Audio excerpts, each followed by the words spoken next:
Franco is the all-in player. Salvatore has him covered. Let's see the flop, please. Flop is 5-8. Oh, man. We've got to have the club on the turn for the sweat, though. Let's see the turn card, please. The turn is the 10 of diamonds. So only an ace or a queen on the river eliminates Sirianni. It's a king of diamonds. Somehow he gets a double up. No one is clapping, and no one should clap for that. It's just like my grandpa, I mean Sirianni. Blinds are now 15,000, 30,000 with a 3K ante. Frederick's under the gun. This is such a bizarre final table. I can't believe I haven't had the opportunity to ask Andrew Chen what was going through his head at this point. I wonder if he even really remembers. Raise. Yep. Frederick's going to raise. 72. I imagine he does. And he must have been thinking, I'm clearly the best player at this table. 72,000. Massimo will pass the button back to Franco. Definitely, but remember, you know, whatever his poker knowledge ended up being, it was in its infancy as well at this point. Maybe he really looked up to Salvatore Bonavena. He'll pass the small. Andrew in the big now. He'll pass as well. So we're going to go heads up to this flop. So Newgard and Alexiou go heads up to the flop. King 9 against sixes. And look at this. Quad sixes for Alexiou. Newgard has paired his king. And there go chips into the abyss. 85,000. Don't go all in. Don't even raise. Konstantinos is going to make the call of 85,000. Just calls. Turn card for these two. It's the jack of clubs. How does Newgard not go broke here? Even if you have a bad feeling, you're just like, what am I going to do? Like, you can't not bet top pair.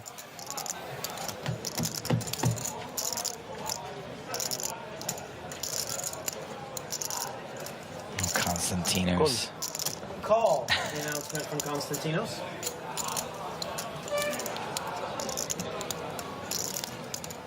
It just never goes down like that when you have a weak hand. You're never like lean back in your chair.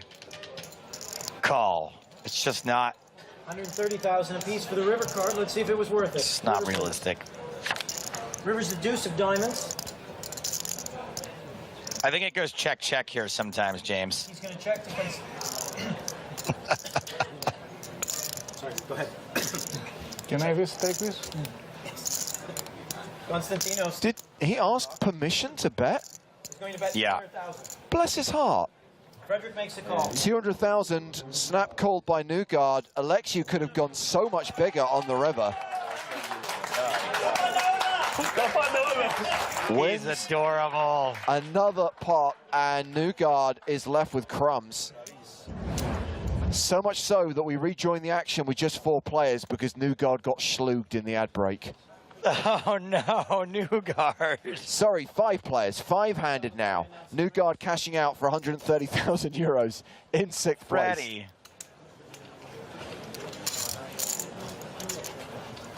Bonavena has raised with ace-king. Alexiou is all in with ace-queen. DeChico frustratingly folds 7s. What is going on here? He'll pass as well, back to Salvatore. And win the tournament and go out. One of them. All right, here's one for Salvatore Bonavena. You ready? Yeah. A bad lookalike when we get back to him. Robert Davi. Yes. Ace king.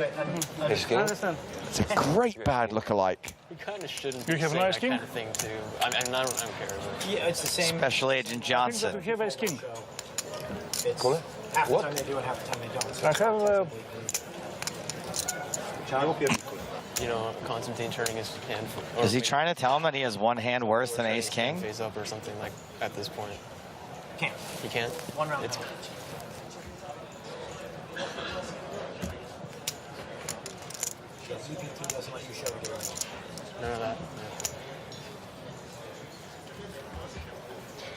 Salvatore's going to pass. Wow. He's going to show ace king suited and diamonds. Bonavena folds ace king. Ace queen offsuit. Πώς να χάσει, αγόρι μου. I don't know Cheers. Well, this what is going on here, seems but premature. I am loving this. Jose, baby.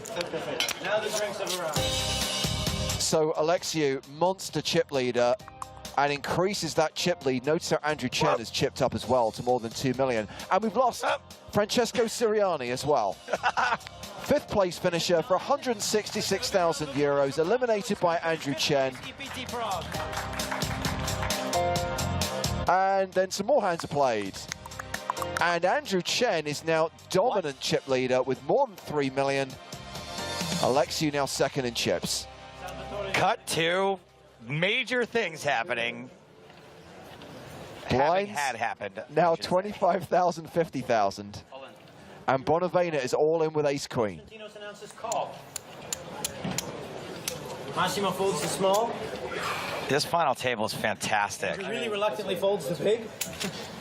Salvatore shows ace of spades, queen of diamonds. Constantinos has ace of diamonds, 10 of hearts. Well, Bonavena finally gets it in, dominating against Alexiou. Constantinos has him covered. All right, let's see the flop, please.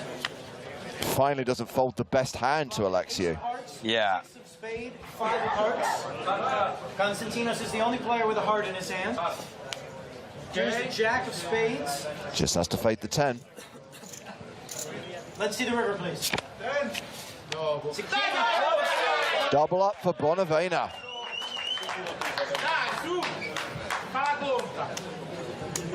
So Bonavena back over 1 million. And are we starting to see the descent of Constantinos Alexiou? All right, Andrew and Salvatore are the blinds. Constantinos is going to be I on mean, he had enough chips that he could withstand that, but another big hand like that doesn't go his way, and that is pretty much it for him. Well, he's lost all of his blue chips, and those are the big ones. Oh. Well then. Bear in mind that during the montage, he lost the chip lead. How much do you have? Having doubled up Bonavena, I don't think he's particularly comfortable right now.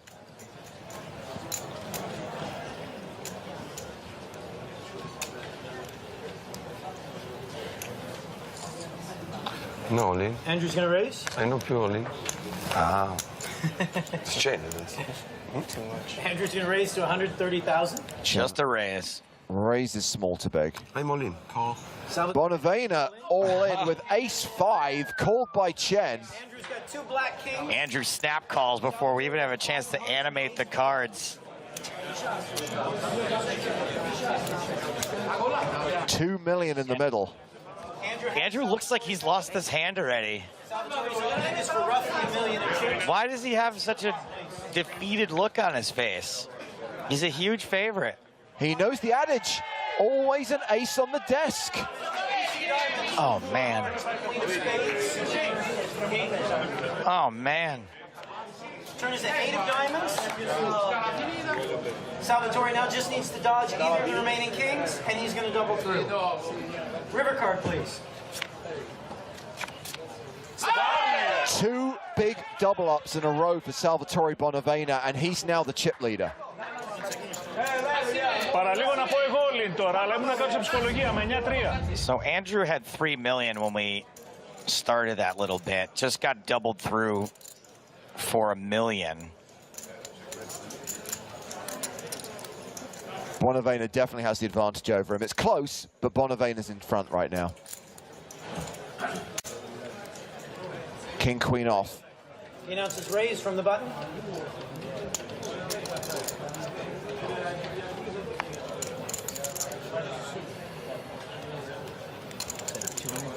Raises to 200,000. Constantinos Alexiou all in with 3s. Come on, dude. Too much. A million. Million. 1.15. Okay, sorry.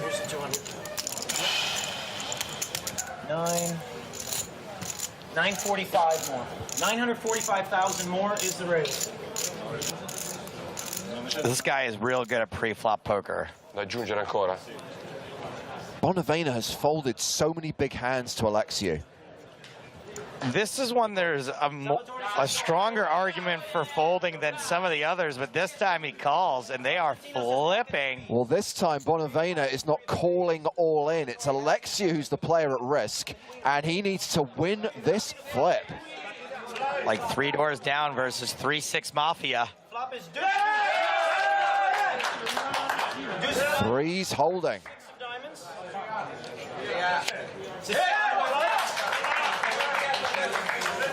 86% favorite. One more time, he has to dodge the king or the queen. Let's see the river card, please. River card is a king. Italian flags in the air. Hugging and kissing left, right, and center. And Konstantinos Alexiou eliminated in 4th. Cashes out for 199K. These guys just flipping for hundreds of thousands of euros. Yeah, the letters ICM have no meaning in this joint. 3 players Playing remain. for the win, James. 2 of the final 3, Joe, are Italian, and the Rail are loving it. Raise. Salvatore says raise. Andrew Chen actually has a smile on his face, too. Looks like everybody's having some fun. Massimo says all in. Andrew passes.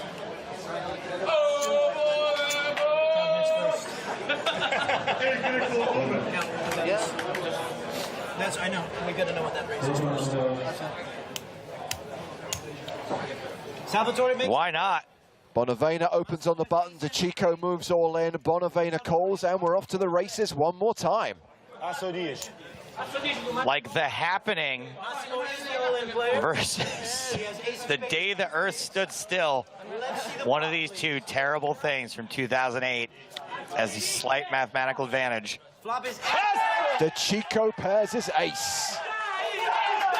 Massimo has flopped an ace. He's in the lead at the moment. He's in the lead at the moment with his aces. Devo passare perché tu sei davanti a me. Salvatore does have a heart in his Sei hand. davanti a te. Ah, sei davanti a te con la sua 10. Che io devo passare. Massimo needs to dodge the 2 remaining 4s in the deck and running hearts in order to double through. Let's see the turn card, please. He just disinvited DeCicco from Sunday dinner. Hasn't changed. We just need to dodge the hearts are gone. We have to dodge either 4 in order Tu for Massimo to double comporti through. male. Ho capito, io perché devo passare? You come to my house, you my scalapine. You do this to me. Guys. No more scalapine for you. All in. Let's see the river card, please. It's 8 of spades. Now he's prepared to celebrate. DeCicco. We'll go see a man. His name is DeCicco.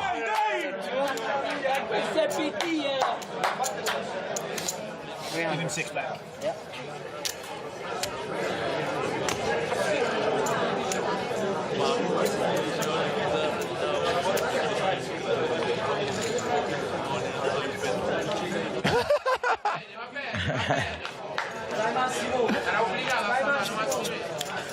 Massimo first.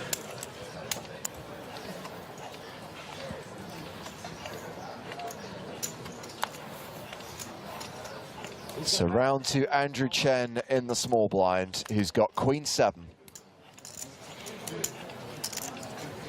He's going to call option over to Salvatore, who's going to check his option. So Andrew and Salvatore in the blinds are going to take a look at flop. Queen on board? Flop is king of spades. Nope. King of But a hearts. 3. Domination rotation. He's going to bet 75,000. A bet of 75,000 from Andrew Chen.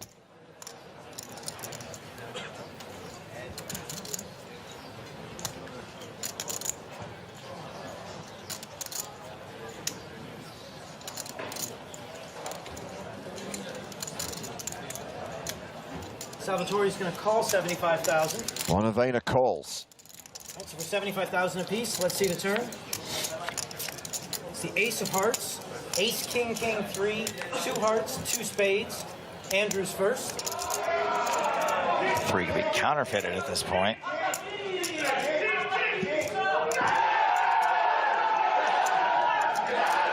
How many more Italians could possibly be in this room? Andrew's gonna bet out 180,000. Oh my God.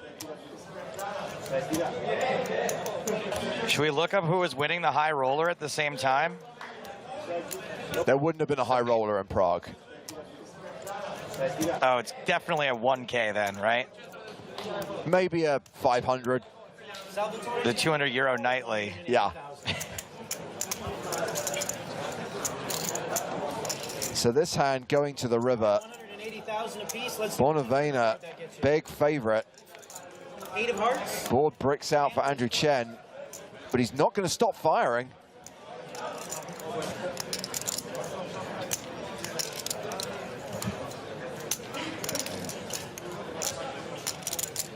Man, oh man. Andrew's gonna bet 500,000. Andrew Chen, he's got the queen high flush blocker.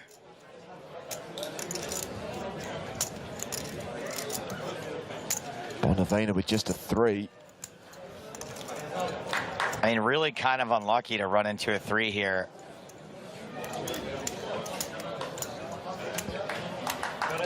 Bonavena's just not supposed to have any of this.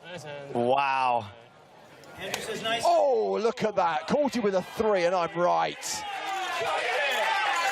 There are threes. Kings and threes. Just very unlucky to meet such a sticky player who just happens to catch his only out. Look at this fancy chip stacks graphic. Chips going up, chips going down. A lot of hands, long final table. I remember it was quite boring. Bonavena, big chip leader. Chen now the low man. All in. Sounds so defeated as he moves all in for his last 1.2 million. One moment. Oh, God. He just, what can you do? Like, everything he does, it doesn't end up working out.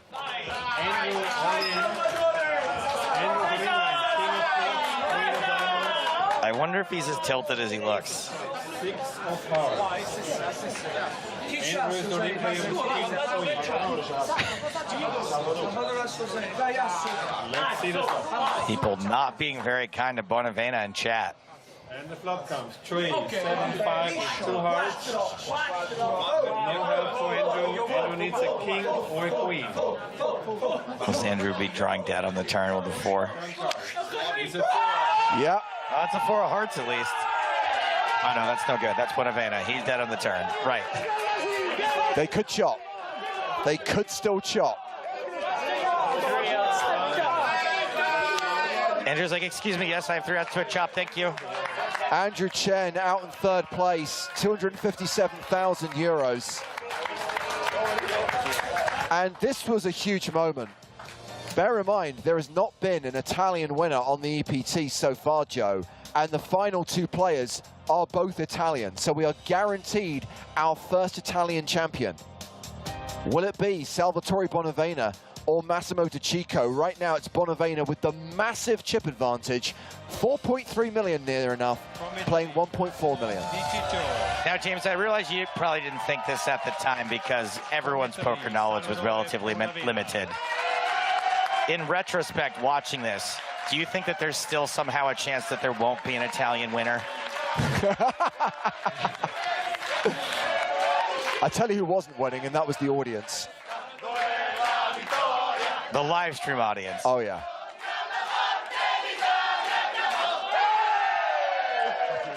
Well, this is really cute, actually.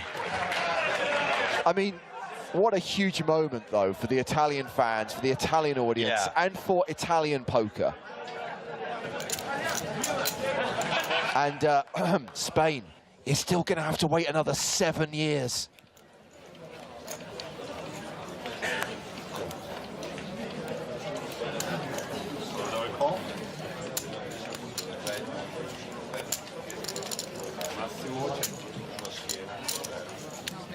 I actually remember, because when we did the live stream commentary back in this era, all of the different commentary teams were on site.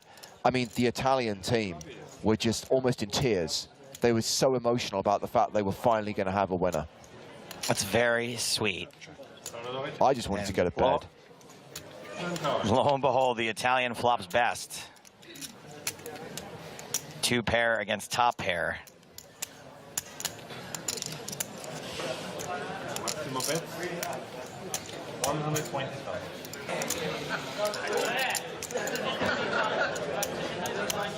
Raise. Wowee, great spot for DeChico to chip up.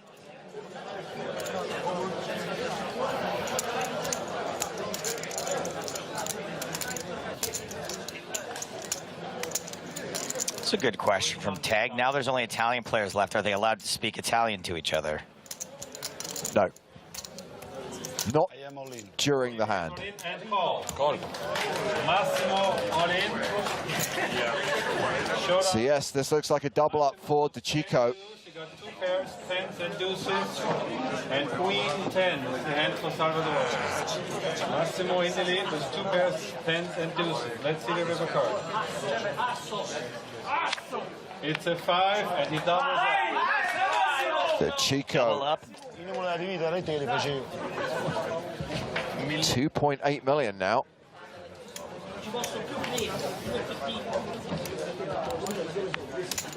So yeah, it took a lot of hands, Joe, nearly more than 250 hands to get heads up, and then this heads up battle went on for some time as well. This was a very, very long final table. It was, yeah.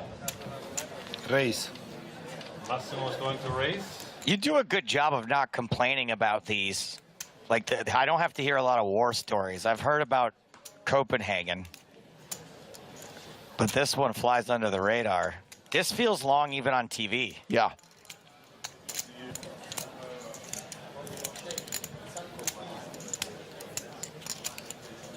Re-raise. And Salvador re-raise. All in. All in. Bonavena shoves on DeChico. Can't call it off with King 4. Passes. Pass.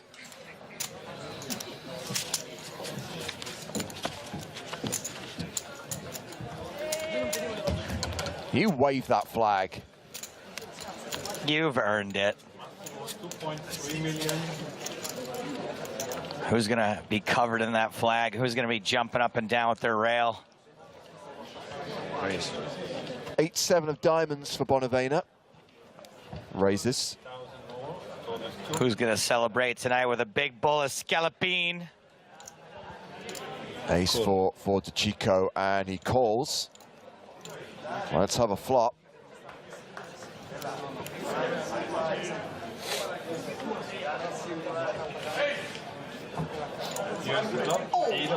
And it's an 8-high flop with the wheel draw for DeChico.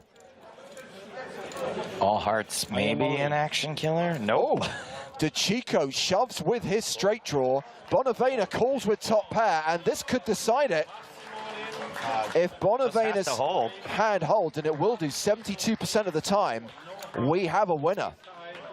And 7 of diamonds, 8 of diamonds. Bonavena looking to hold Avena. Turn card, it's a 6, no change. Massimo needs. Lots of bricks in this deck. We know the winner. 5 or an ace needed for DeChico. The river card is a jack, and Salvatore Bonavena becomes the first Italian champion on the European Poker Tour. Takes down Prague in season 5 of the tour, December 2008. Massimo DeChico, the runner-up, cashing for 445,000 euros. Bonavena gets 774 grand, plus the title and the trophy, and a place in the EPT history books.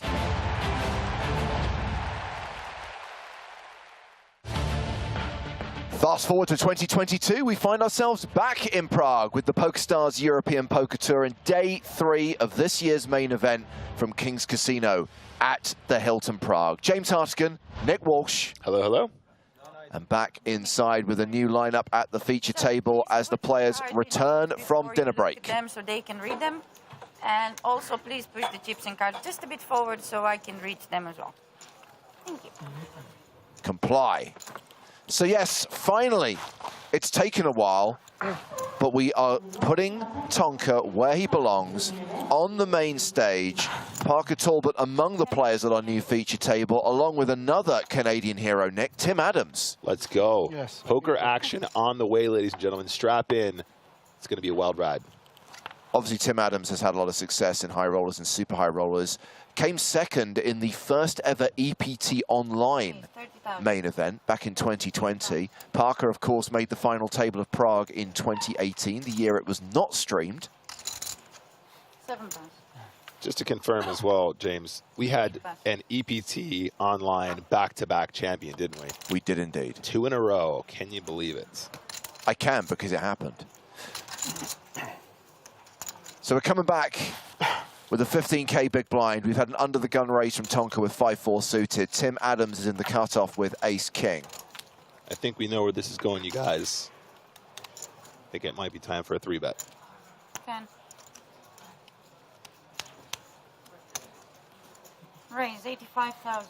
We talked them up, and now they're in a hand together. Love to see it. The re-raise is to 85,000. Elisard has folded the button. Small blind. Now, De Almeida was the chip leader at one point today. Has 1.4 million right now. 4 pounds. Parker started the hand with more than 1.6 million. Yeah, Tonka's still without glasses. If you feel like he's staring at the stack, he is, because he literally can't see how much it is. Folds to the 3-bet. Tim Adams wins that pot. 45 players remaining. 45 players returning for the penultimate level of day 3. Still 3 hours of poker to play today. And these are the stacks. These are the seat positions of the 8 players at this new feature table. So confirmation that Tonka is the biggest stack at this table. May not be the overall chip leader right now. I think Javier Gomez probably still sits in the catbird seat right now. 10K, 15K, the blinds. I think it was something in the region of 2.4, 2.5, 2.6. Yes. Absolutely monstrous stack after that last pot just before we went on dinner break. So a reminder that we're not playing to a specific target tonight. We are playing 6 levels, and this is the 5th level of the day. So we'll probably finish just after midnight tonight. Come back and do it all over again. Tomorrow, by the way, we are planning to get down to the final 9. Yeah. Got a lot of hours to get through tomorrow to do so, but 100,000. as this was a record-breaking EPT, 9 pounds. see how it goes. See if we can get there. Do you feel like we're on pace right now, James? I do. Okay, good. I do think we're on pace to have another long day tomorrow, which will get us down to near enough a final table. Yeah. And then to try and get down to maybe 4 players on Saturday, and then get down to a winner late morning, early afternoon on Sunday the 18th. All right, excellent. I mean, guys, I have never seen anything before like it in my life, but our guy, James Hardigan, absolute expert at estimating these sorts of things. Guys, he's got a real eye for it. He's got a system. I have a spreadsheet. He has a spreadsheet. With my infamous widget. That's right. And if you want to know how long a tournament's going to take, in levels, in hours, in minutes, and seconds, he's the guy. He knows what's up. Pass. Feel like a 7 or something. You will see it on the TV. Bluff. Oh, yeah, you'll see it on TV, that old chestnut. We playing 7 deuce game? Yeah, 10 again. Yeah, De Almeida playing more than 100 bigs. Game against me as well. You're a big plenty. This is a great table. Love to see a little bit of chatting. Love to see a little bit more dynamic movement at the table. Couple of laughs, couple of memes, couple of big pots. Man, I really, really want Tonka to win this tournament.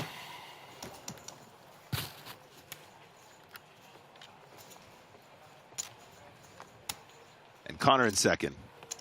Just kidding, Connor. 7 pounds. But that would be quite a good final table, wouldn't it, guys? 9 pounds. All right, folding around. Jack 6 suited in the bin. Saad in the hijack now. Queen 8 off in the bin as well. 3 plus. De Almeida doesn't want to play it. Here we go. Here's a hand. Ace queen off. Dealer button. Raise 35,000. 35K to go. Yep. Nice and small from position. Uh-oh. Ceci in the big blind. Ace 10 suited. Look at the stack depth here, guys. This is going to be a very, very tricky stack depth to play. Looks like he's cutting out a 3 bets.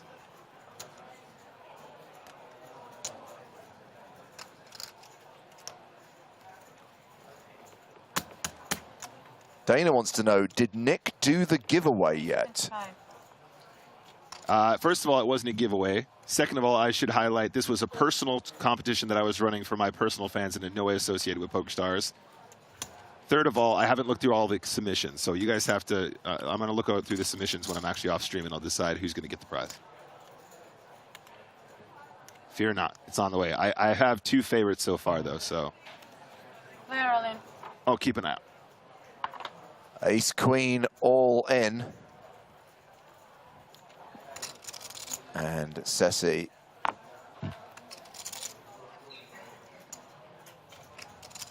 will fold the ace 10.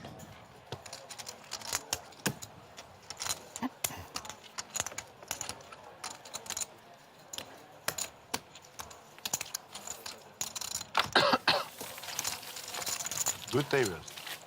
No flops. Yeah, no flops. Marissa on the chat says, Nick, how do you feel about rabbit hunting? Royal PokerStars qualifier. Zach, wait for the table talk. Your hand, I think. I think. T-shirt as well and jumper, sorry. Is that okay? Yeah. Or he's crazy bluffing, you know? He did the Flops same are thing. overrated. We will see Sure. it. Overrated. So we just all make a pact to not see any flops, no calling before the flop allowed? You're going to be small blind, please. Agreed. Let's just switch it up to limit.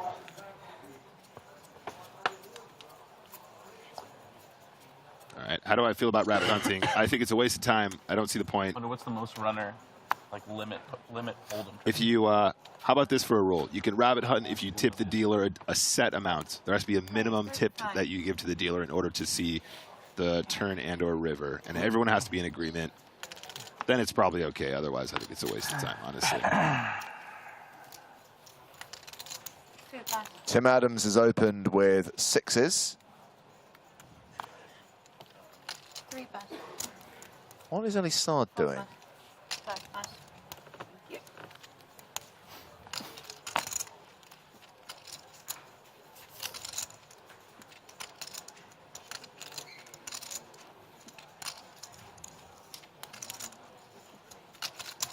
Ooh, hello. Cool. Ceci wants to get involved with the Queen 10 off SB.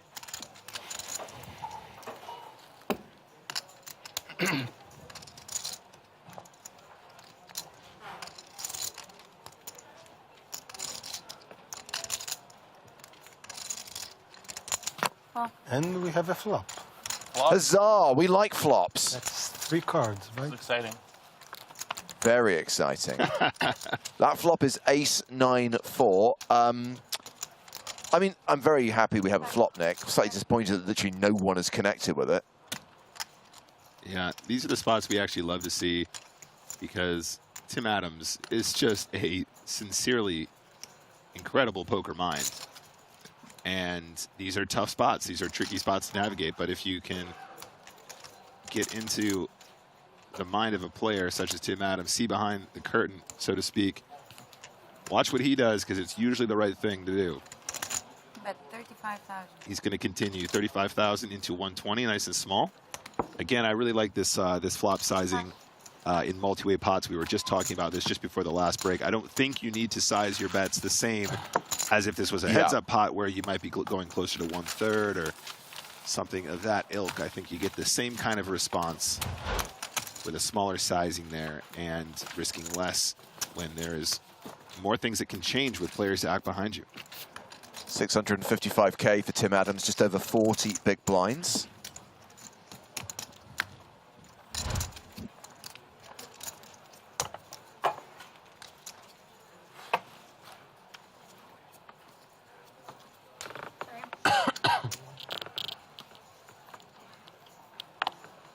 need to send in the PokerStars investigative unit. I want to know what Elie Saad is doing on the side table. I have a suspicion. 2 pass.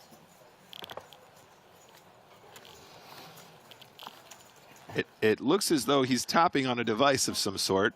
Now, the players were asked when they sat down at the feature table to surrender their electronic devices, smartphones, smartwatches. 6 pass.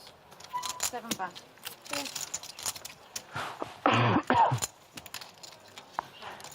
No more flop.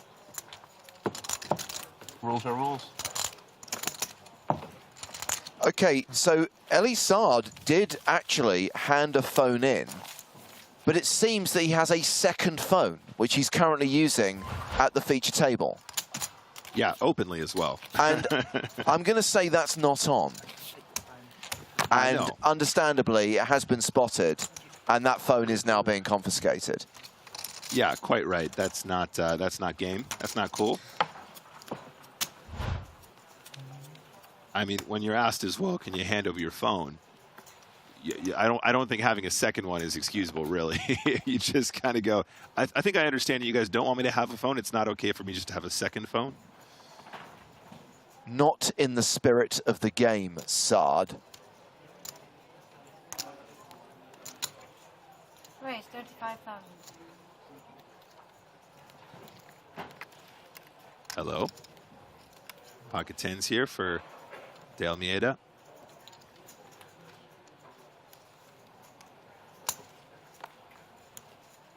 The players, by the way, for the avoidance of doubt, are asked to surrender electronic devices, plural, to cover iPads, phones, smartwatches, and any other communication devices. Headphones also not allowed.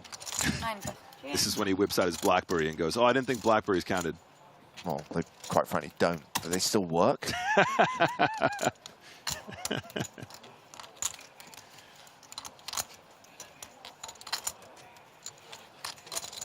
Might be tempted just to 4-bet jam this one. 85K in the pot, plus all the dead money, including that initial raise. Just flats. Just flats. Very interesting. Board does come ace high. Great flop for ace king. Crash zoom. Crash zoom. The drama. Production team getting a little bit creative there.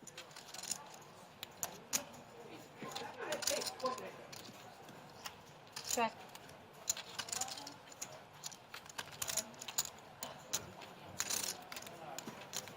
Ace king checked over to De Almeida. Bet 80,000. 80,000. A little bit over 1/3 pot here on the ace high board. Very interesting, given the raise call dynamic pre-flop. The 3-bet flat from UTG. Tom raising a good point, by the way, that we did even go to the length. Just in the interests of perception of game integrity, we demanded that Tom hand over his VCR and cathode ray tube TV as well.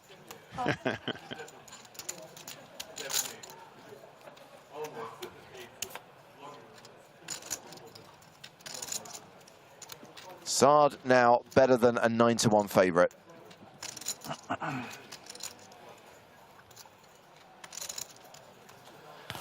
Check.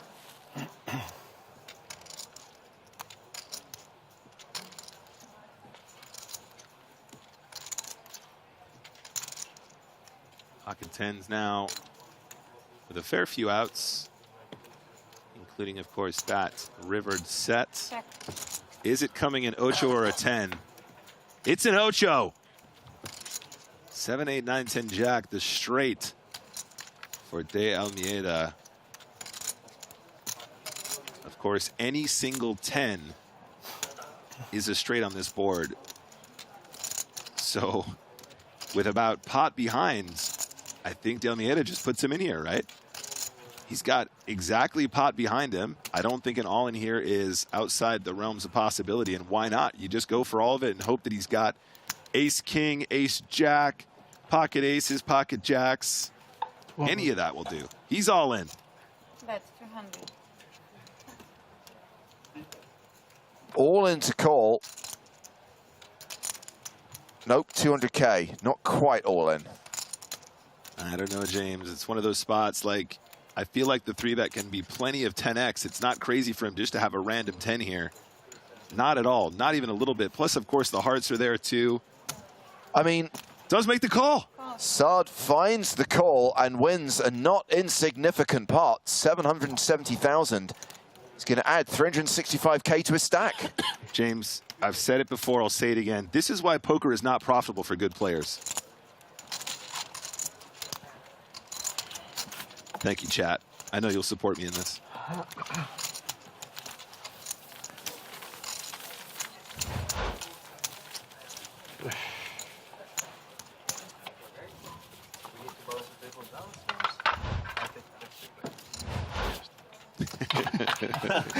I love you, Twitch chat. Good luck, buddy. Thank you for indulging me. You're going to be big blind this hand. Okay. 15 and 15.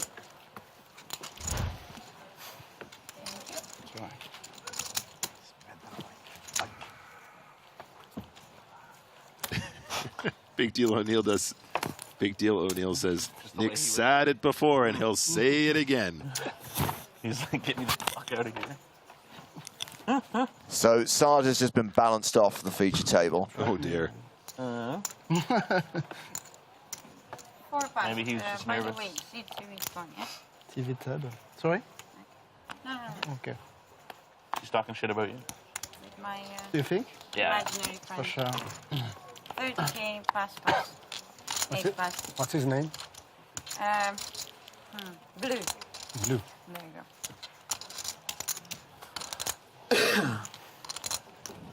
Oh, I keep coughing into the mic. That's not nice. Come on, yeah, all the time is a good timing. Pass. Oh, you don't play? No, I can't play against you. Which one's this? Oh, that's Oh, come on. What did you show? King. King of Hearts. And it is the worst card. No. Come on. You play only... The worst card? Oh, yeah. Oh, yeah. Yeah. It's true, actually. That's right, John. The good news for Saad is he will get his various phones back. Multiple phones.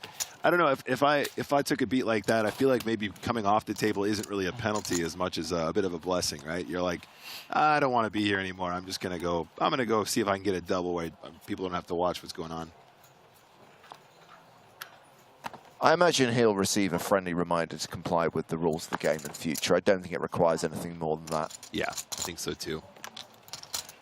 Seems pretty reasonable. Hijack now, Queen 7 suited for Kalev. What's that? They're building a giant wicker man in the corner of the room and they're going to put Ellie Saad in it? Raise 30,000.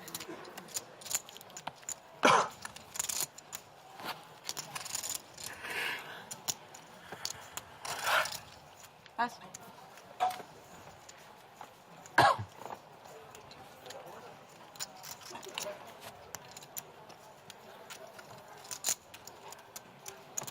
Three, pass. Off. Thank you. Kleiper and Drozd. And a king, queen, 9 flop with 2 diamonds. Check. Top pair versus bottom pair. Come on, where's the 8?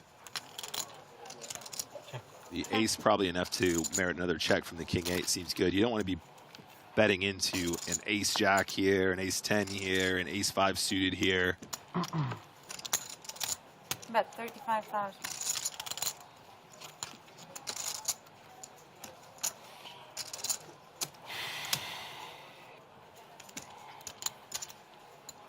Call. Makes the call. Thank you. Let's have us a river card, which is a deuce.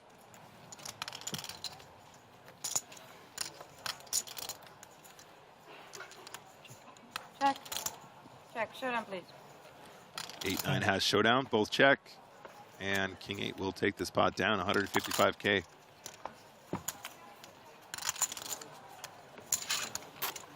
Down to 43 players, 2 eliminations this level.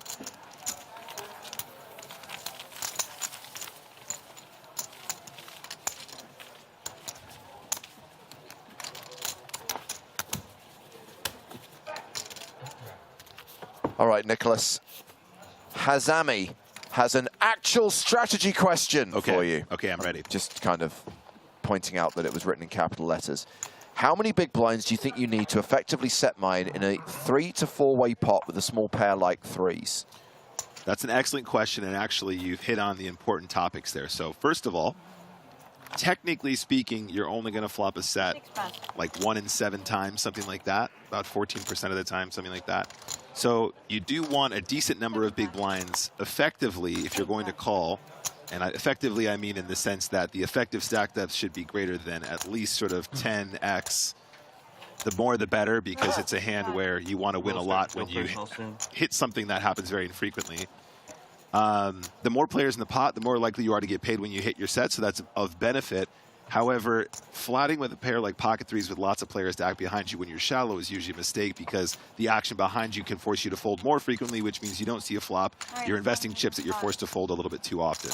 So in those situations, buddy, if you're closing the action in a 3 or 4-way pot, it kind of doesn't really matter unless you're ridiculously short. You can come along assuming that when you actually are going to hit the flop, you're going to be 3 or 4 ways and you're going to get paid a lot of the time when you connect.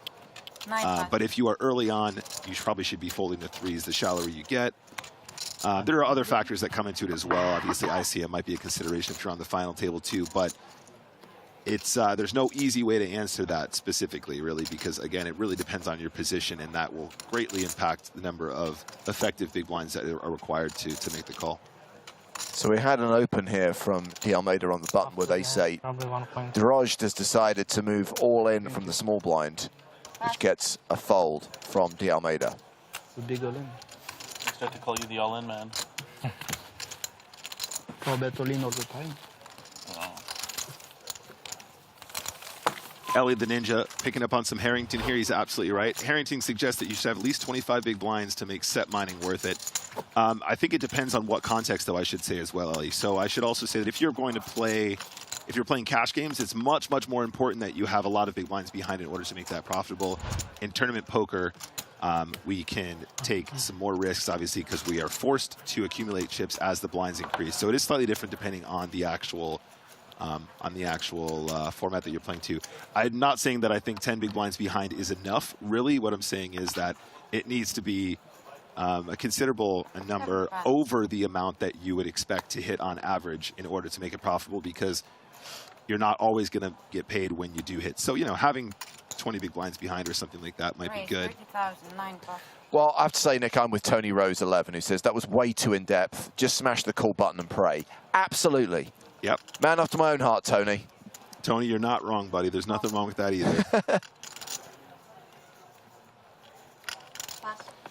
It's poker, you know. I think people like simple answers, but really the reason why poker is so interesting is because it always kind of depends.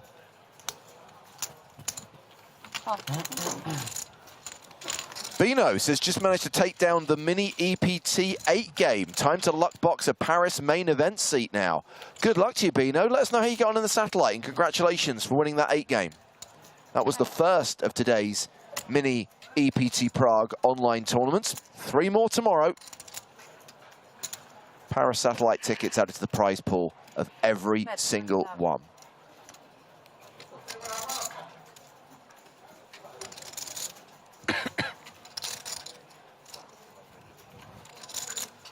Ace 9-6. A bet of 40k from Kleiper, and the bet's going to get through. Thank you.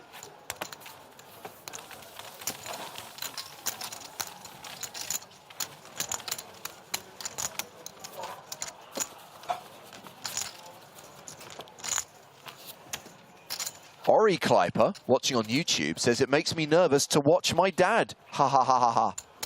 Your dad's doing fine.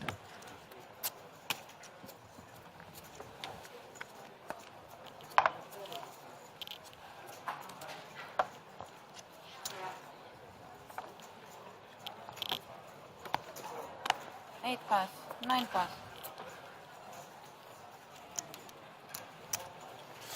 Raise 13. Pocket nines for De Almeida. 4 pass.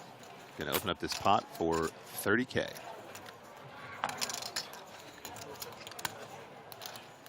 Parker on the button here, 1.59 millis. All right, Captain Birdseye, what are we doing? He's calling.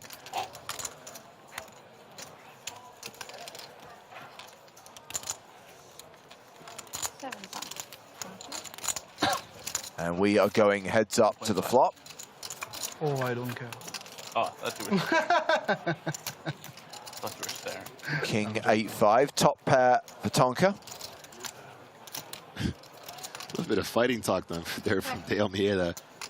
Parker tries to kindly inform him of his starting stack. He just goes, you know what, I don't care. I really don't care. Bet 65. Bet of 65,000 into a pot of 100,000. Oh man, I really like this bet size from Parker. I think he knows exactly what he's targeting, and I think pocket nines is definitely part of that range. Oh. Dale Mieda, having already indicated he doesn't care how much Parker has, is never going to fold nines. He does not want to be exploited. He doesn't care how much he got. He's playing this pot. He's going to play it aggressively. Check. Check. Checks a second time.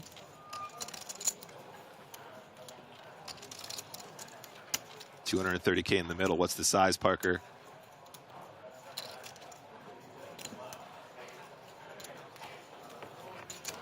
Some of that and a fisherman's friend. 160K, she says. Yep, 160 bags.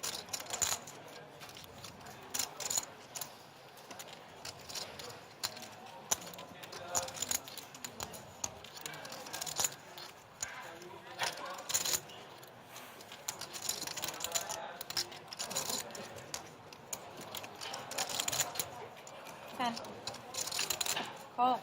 That's a call. How much is it, sorry? 160. I love it. I have no idea how much the bet is, but I'm calling it. What did I say? Receive, my friend. All the time you bet, you bet, you bet. Oh, it's the perfect payoff card, James. It's the perfect payoff card. I mean, if the guy has no idea how much the bet is, you might as well just move all in. I honestly don't know about that speech play either. I feel like Dale Mieda is kind of indicating exactly what he has. He's like, you're too aggressive, my friend.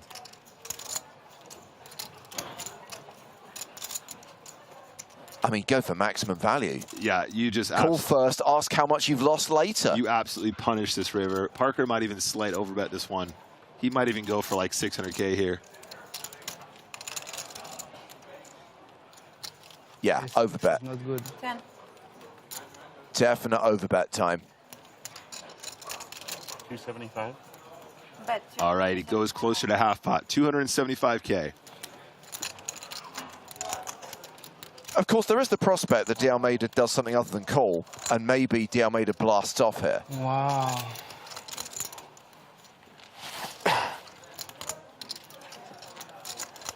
Just wondering if the 275 feels too much like a value bet. Maybe it's not big enough to make it look bluff heavy, but Tonka is a sensational poker player, so I default to his decision making here.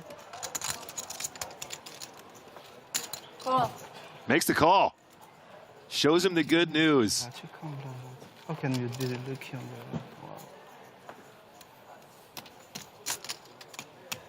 the wow. Thanks.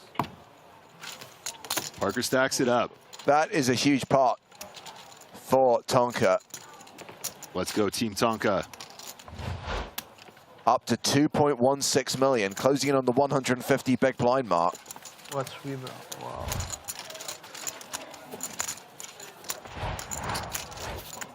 D'Almeida has dropped down to 1.24 million, now third in chips at this particular table.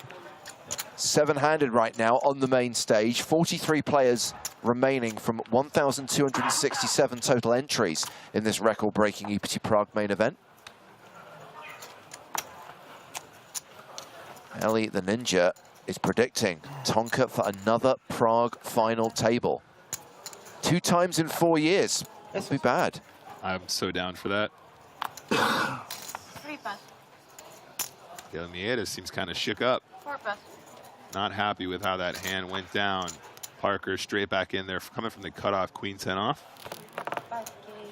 No, you wouldn't. You wouldn't. dirty, dirty stacks. Ceci starts the pot with 655K on the button. Ace-9 off. Great, 80,000. He's going to put in a slightly less than 3x. Let me ride the rush. Yes. Because now it's enough. No, I didn't. No, he didn't show. He didn't show. I genuinely, I swear I didn't see anything. Even if he tried to show me, I genuinely didn't see. Last time. I tried to see, yeah. It's finished? Stop the race? Me stop race? Yeah. Because of this? No. Okay, dinner break, I said. You've had your dinner break. I'll take another dinner. Bed break. No, Bed. I ate a lot. I ate a lot. Classic dad move. I won't take another. We had a dinner break, half an hour of play. Now I get my second dinner. I'll take a sleep. Do we have a dessert break? Is there a dessert break? I had the dinner. Great. Classic dad move. 4 pass. Little bit nervous? Very. Very much so. 5 pass. Lots of money for first place, you know? Lots of money for It's a lot. 43rd place.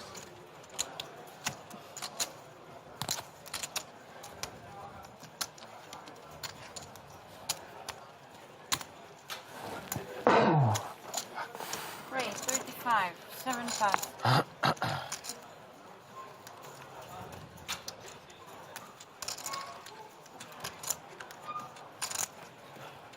Call. 9 pass. Hello, Growler Poker in the chat. Live poker's so rigged. Of course it's rigged for Stars Pros. 5-4 suited, calling out of the small blind, heads up to the flop, which is Jack 8-6. A little bit of a gutter ball here for Clipper. I did like this. Check. I imagine it's probably pronounced Clipper.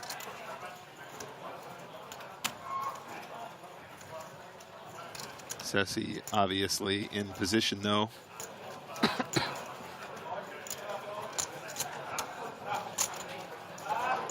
Hey, shout out to Black Elf in the chat as well. One of our Platinum Pass winners.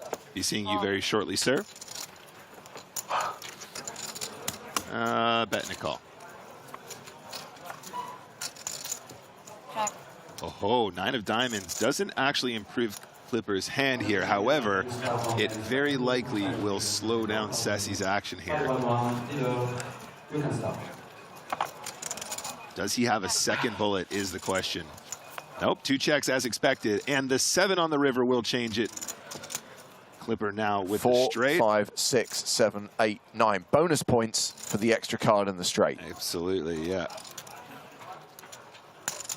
Bet 50,000. 50K, a little bit less than 1/3 pot on this river.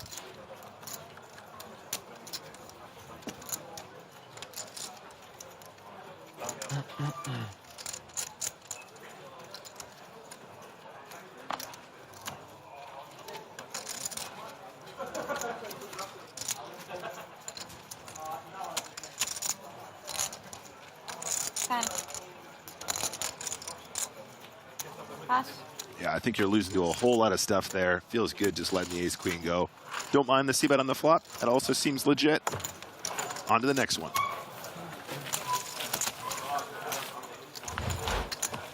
Ari Clipper playing 1.36 million, a 90 big blind stack.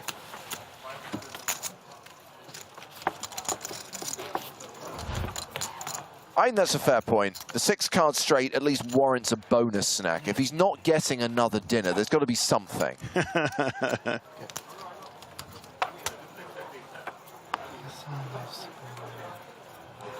I'm sure there's some of that pizza left under the hot lamp.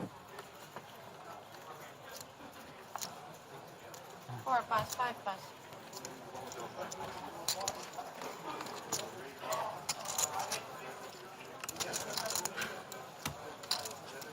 Ceci in the hijack here, ace-10 of spades. I mean, if you're not playing this from the hijack, then what are you doing with your life? Let's be real. 7 pass. 8 pass. Got green stack. 6, 150. Thank you.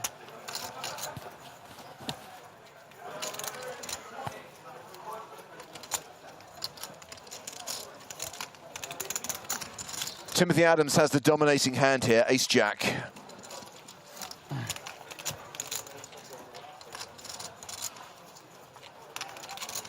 Ten.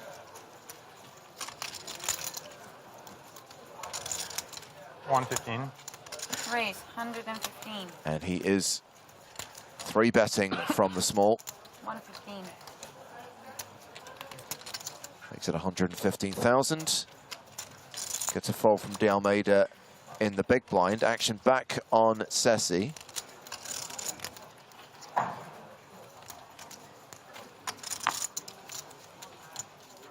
Huh.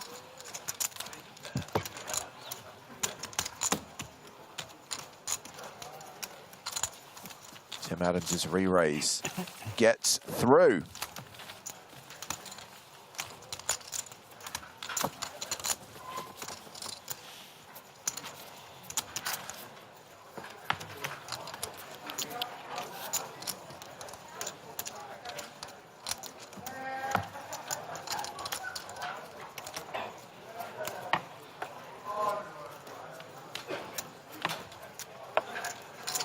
Tonka first to act here.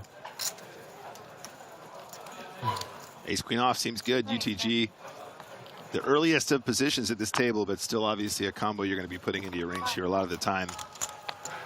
Gonna raise it up. 7 plus, 8 plus. 9 plus.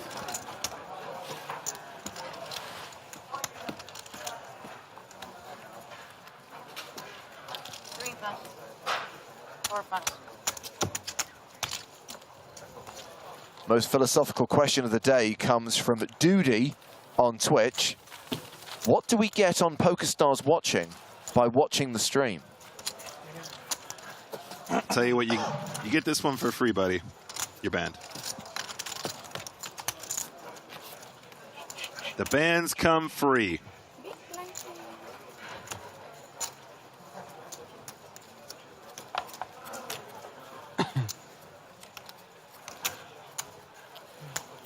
You get all of this fantastic commentary.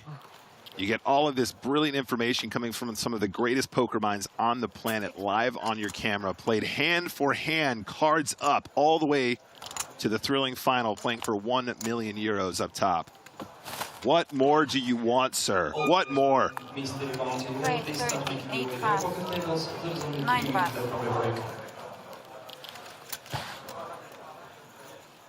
It's Kalev who's opened here with Queen, Jack of Hearts. Rounds the blinds. 4 plus. Hey, can I get a, when the server comes, I just want still water. Yeah, if you show them this. Zeddy in the chat says, including coverage from recreational players such as Maria Ho. Stop it. Leave her alone. I love Maria. She's not a recreational. Stop it.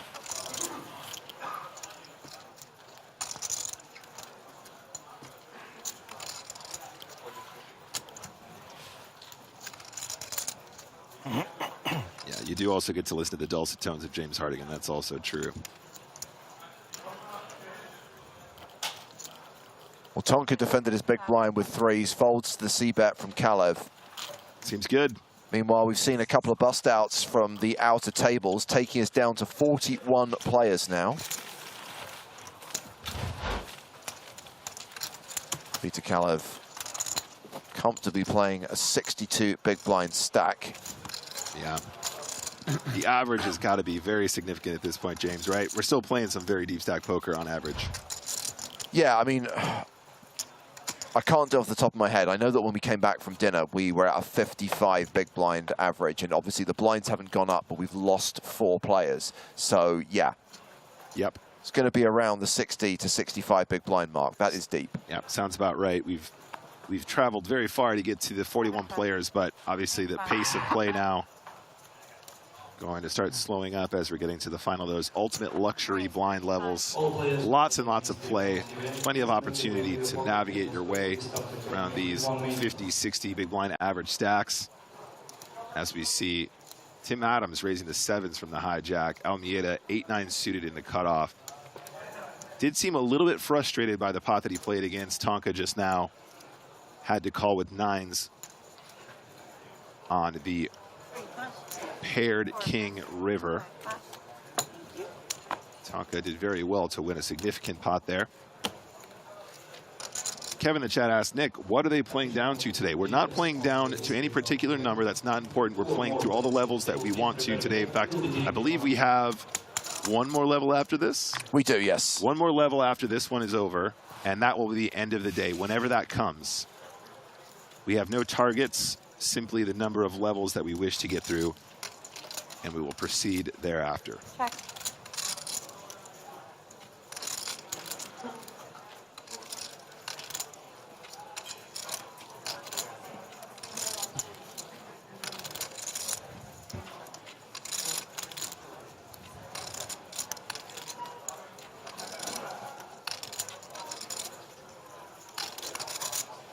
Ten.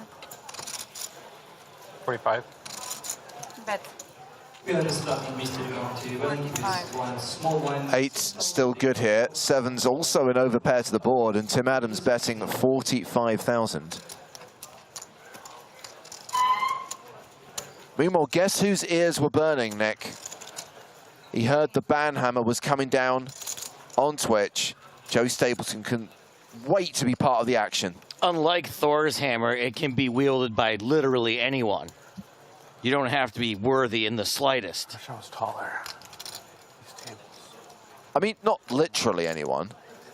We don't give power to, let me just pick a name at random, trance music or what headset. No, you're right. It's not anyone, but you certainly don't have to be special. 10. I thought it was special.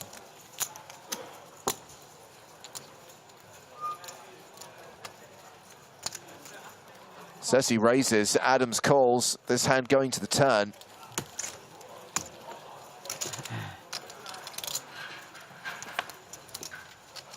Jack of hearts. Ceci now a 95% favorite. You know what I say, James? The jack is like the sevens of letter cards. So this is almost like turning a set. Except it's not, because Adams is down to 5% equity. It's not over yet, okay? You have to believe you have a set first. If Tim Adams jammed here like any good player would with a set, these eights would fold. 10. Boogie 23 asking if Mustard Ramon is still in. Nope. He became Mustard in 95th place as Tim Adams calls this bet of 105,000. This hand going to the river. Big old gulp there from Ceci.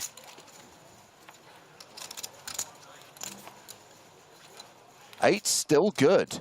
Four diamonds pairs the board.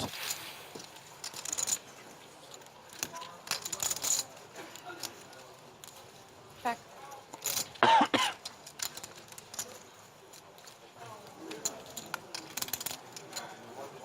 If Tim shoves here, does Ceci call? No, definitely not. Does Tim feel he needs to bet No, here? I think this is, yeah, a very clear check back. And eights are good. That is a huge dent in Tim Adams' stack. Double check it. See, he thinks maybe sevens. He has sevens or something. 6, maybe. Did Parker just call his hand out? Yes, he did, yeah. Tonka, Tonka, Tonka, Tonka. Tonka. Ryan Ceci now 57 big blinds, 860,000 chippies.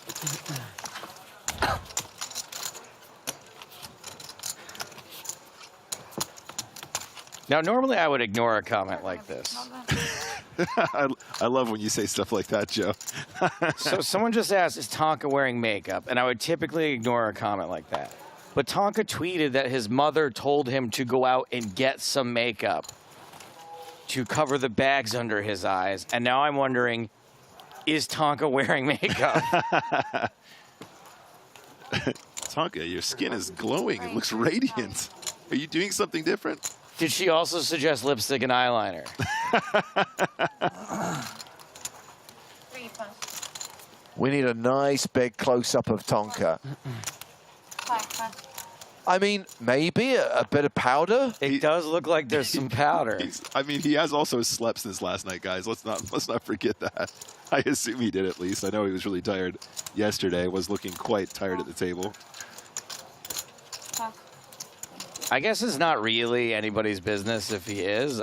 So I'm not gonna Joe beat a dead horse, but maybe he's born with it. Maybe he is born with it, or maybe. Just maybe.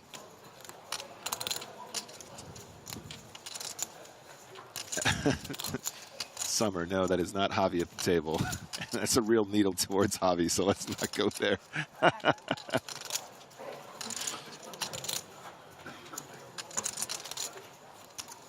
Honestly, dead horses are the only ones you should be beating. Just Fold Pre says, sleep versus makeup, one of these two has a slight mathematical advantage. All right, who said that? Just Fold Pre. Just Fold Pre. Very well good. Played. Very good. Come on, Timothy Adams, get some chips back. We do like Timothy Adams. No offense, Ceci.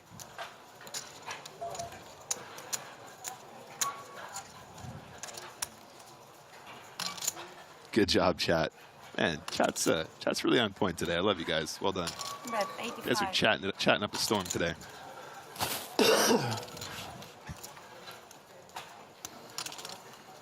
Mr. Adams. We're Adamses.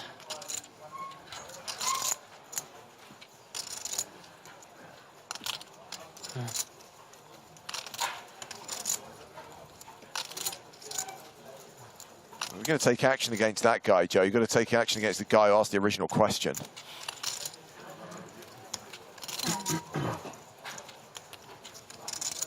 What did I miss? Oh, yeah.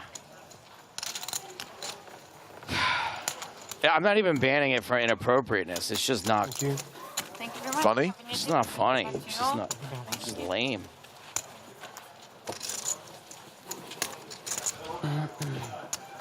$40 players remaining.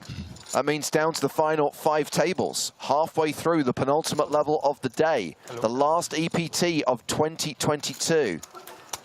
Obviously, we've got the full schedule out for EPT 2023, but the first major live event of the new year will be the PSPC, the PokerStars Players No Limit Hold'em Championship, part of PCA 2023, being streamed live on Twitch and YouTube from January 30th to February 3rd. A reminder that the 5 days before that, you'll have live coverage of the 10K PCA main event. So a 10-day live stream coming your way from the 25th of January on the PokerStars Twitch and YouTube channels. Any beer? I'll get one. All right, let's go. 2 beers, please. Drinks order being made. My man. I think check there. Let's go. Now we're playing poker, boys. She asked, do you want Corona or Star Prominent. I said, yeah. Thank you. TV table about to get a lot more chatty. Let's get it. Not crazy about the pronunciation of Staroprom in there, but whatever. Hit us with it, Joe. Oh, I have no idea. Staropromen. I just assumed that Tonka's not getting it right. Staropramen.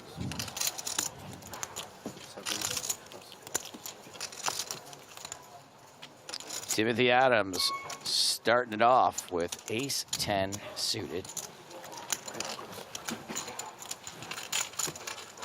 Panthy in the chat says, wait, can we say anything to the commentators as long as we add kappa at the end? I'm not going to say that's true, but a kappa goes a long way, buddy. It really does here on Twitch. Kleiper. Kleiper. Defends with pocket threes and flops 3 overcards. But they're 2 of the least bad overcards to flop with pocket threes. There's only one real overcard out there, and it missed Tim Adams, who bet and got called. That's another overcard, also misses Tim Adams. Also not one you'd expect Tim Adams to have too many of, raising from under the gun. And Kleiper with a 3 of spades, and that's a flush draw. Cool Auto asks, could you please announce current payout? Thank you. Okay, hold on. Current payout. Nice. That was a good pronunciation. Yep. Thank you for your request. You're welcome. Where are you from, my friend? I'm French, but I live in Spain. Okay, you do sound French. You speak Kleiper leading out this time. Not leading out, but betting. Where do you come from? Canada. Canada. Oh, but you talk French? No. No, Only in the French part. in the French part. One province. 3 annoying hands in a row Only for one. Adam, says D. Coot. I would agree.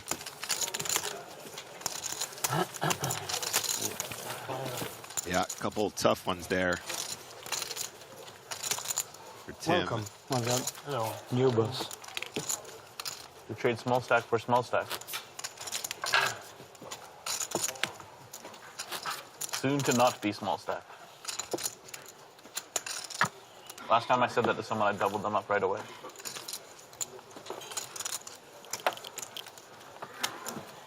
So, I'm due to lose one. I'm going to copy and paste this advice from Quintessential One over to Tim Adams. He probably needs to hear this. He hasn't been the aggressor post-flop, and it's hurt him. I think Tim needs to, I gotta Tim send needs this to hear to it. Tim. Yeah. Tim, it's what is it that Will Jaffe does? A tough conversation. We gotta have a tough conversation with Tim Adams. You know, Tim's a good player. Constructive criticism, something he works with on a daily basis. He can take it.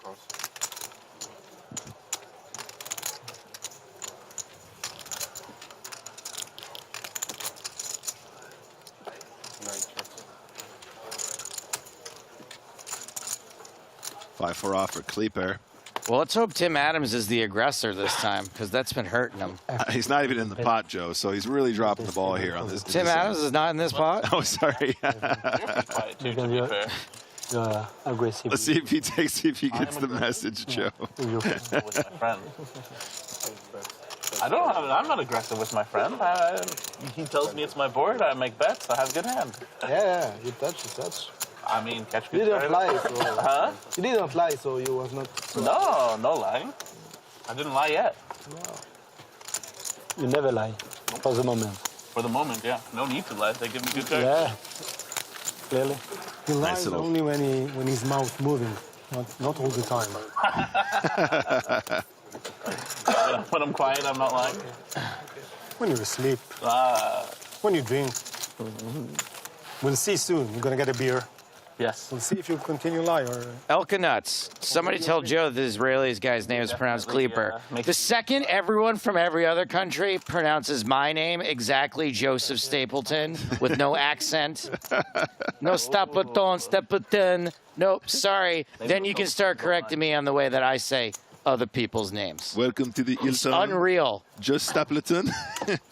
I don't correct people when they say But I also hope that I don't get drunk off of 2 beers. Jean instead of Joe. No, it's Joe. Jean? No, it's Joe. Jean. Sorry, it's Joe. Are you sure it's not Just Stapleton? People need to get over themselves. Just Stapleton?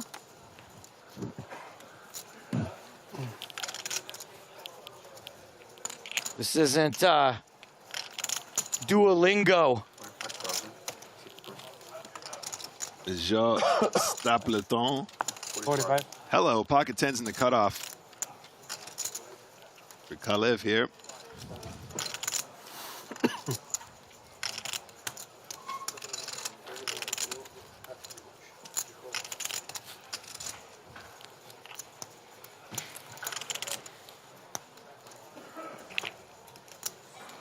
Seems like a big raise, 45,000. What are we at right now for blinds?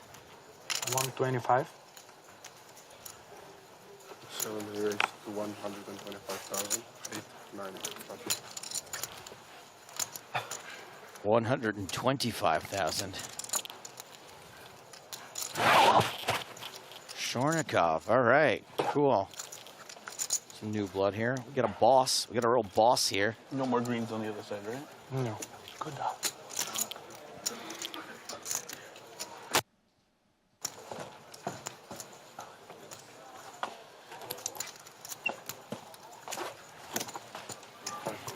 Parker's going to make the call here. Going to try and flop that set. Message to my wife. Chat, say it with me. 5, 5, 5. Wait, why are we rooting against Kalev? Because we want Tonka to win. Team Tonka. Because if she called me, Tonka very unlikely to win this hand. yeah, exactly. So it's a message.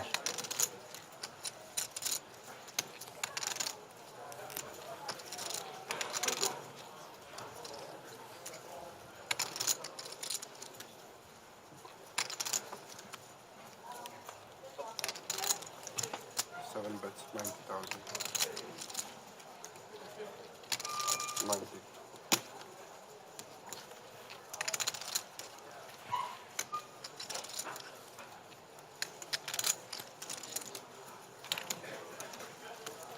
Parker going nowhere. Parker parking it for right now. Parking it right here in this pot. Sir, you can't park there. Queen ball. Parker checks.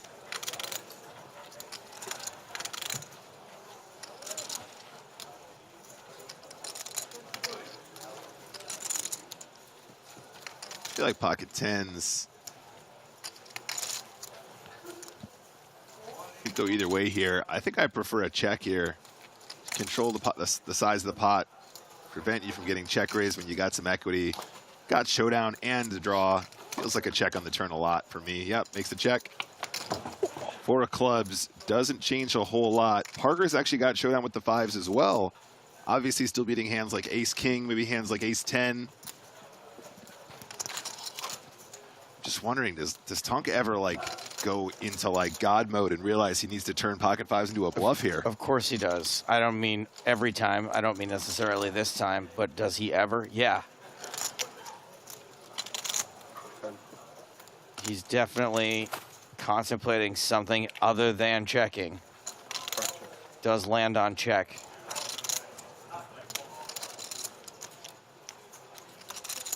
Kalev wondering the same thing, coming to the same conclusion.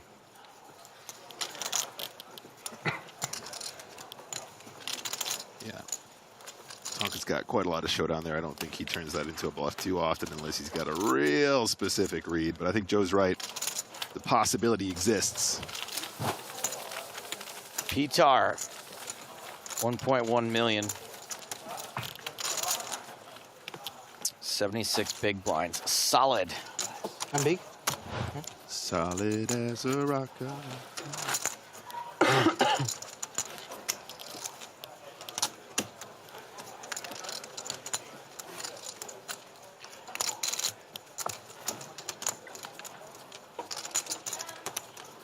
Water is important here. When you think about it, yeah. Water is the key to life. You don't really have to think about it that much. Oh. You have 125, 150? Water is the essence of life. Thank you. Drozid under the gun. 4-3 suited. All right, this is kind of funky. Was that Zoolander? Wetness is the essence of water, and water is the essence of life. Something like that. Sharnikov, 7-4 off in the small. That's an easy. Bye-bye. Ooh, ace-9 by De Almeida, though. That is an easy defend. Although, against an under-the-gun raise, oh my goodness. 4-3 suited. The under-the-gun steal. Wow. Rosed. Wow, wee wah. You guys just got drawsed.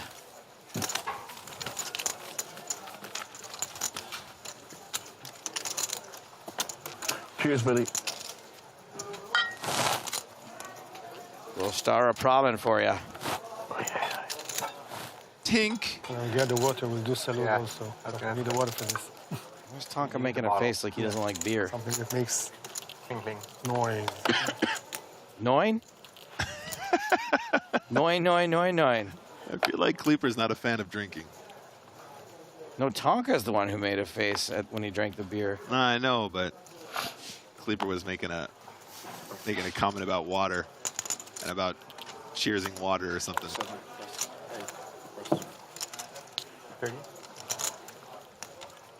1 hour later. Tonka's on the table.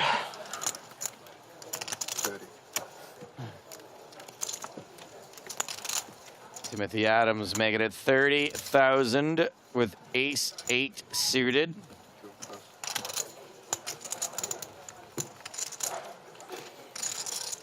Gets through to the big blind. And that's Raw's 2 folds, Jack deuce suited. The first hand since we arrived here. That's the first hand since we arrived here, I think. You took. No, I took some at the beginning. Yeah? Lunix asks, nice to see some real beer on the table. Top tier. Opinions? Yeah. Nick, you have opinions, right? I do. Me too. Thank you for your question.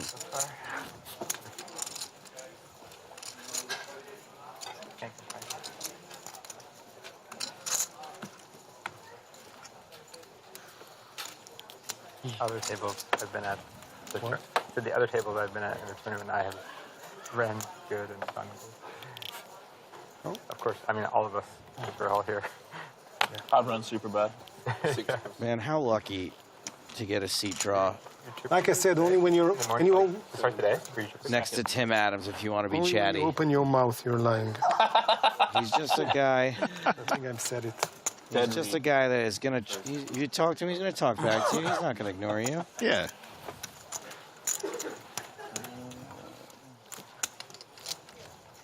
And you didn't order water for me. I had to do it by myself. It's very sad. I asked for beer. Sorry. I know.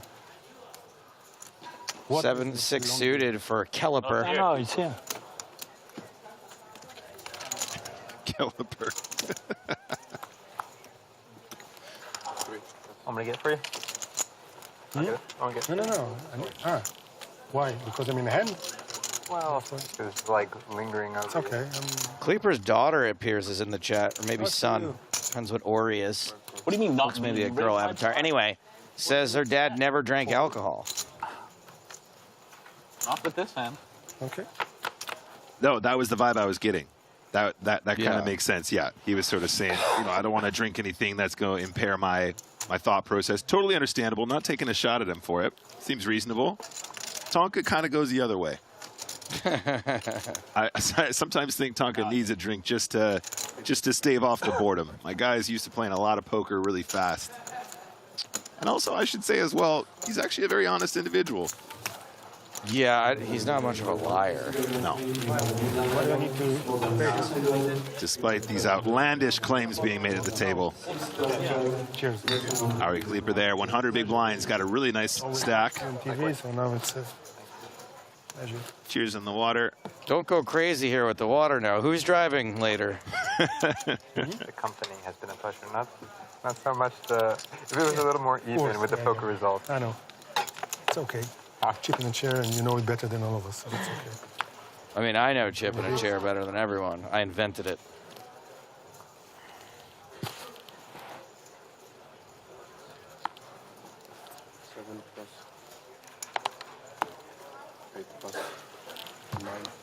Where do you live?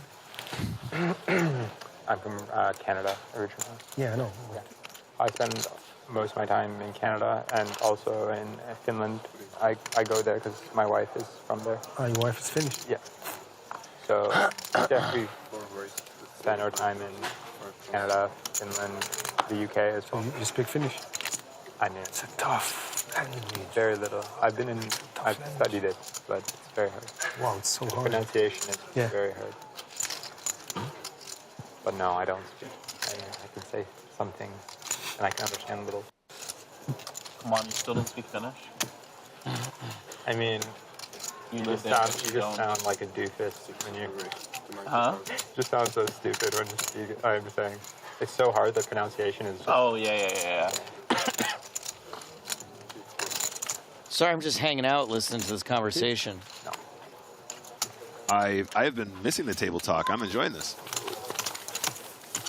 I love a little bit of table talk. Kleeper seems like a really nice guy. Seems very, very personable. It's cold. Also, Canada is cold. Cold, so, yeah. So It's not so bad. I like to see the players having a good time at the table. Because it gets dark very early, like 4 p.m. and it's dark. That's depressing. So like year round, right? So I mean, October, November are the worst. December, January. Nightlife begins at 4. That's nice. And then the summer, then it's bright.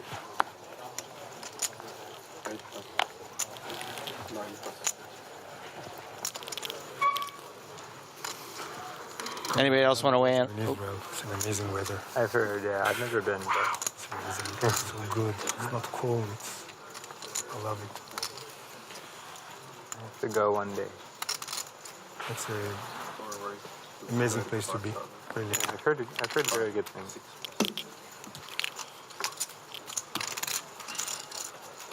Which city are you from? It's a very small one, close to Haifa, if you've heard. So, So that's why you're Maccabi Haifa fan? Yeah. So I mean, it's a very small place, like a small village. Okay. Close to Haifa. Very good place.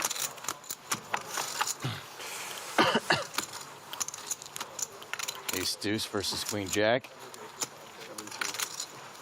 Ace high with a strong draw and already ahead. Check, check. Didn't Maccabi Haifa? I mean, they had some. Never mind. They had some results, and yeah, they won Juventus. Right, and they tied. Or? One tie, one win. Yeah. Yeah, it was. You know, for the expectations, it was brilliant. Of course. Yeah. They were in a hard group too, right? Yeah, it was with PSG, Juventus, and Juventus and Benfica. That was tough. 4 points over there. It's like. So they qualified for Europa League then, or did they come third? No, I think they got the same points as Juventus, but goal differential, yeah. Yeah.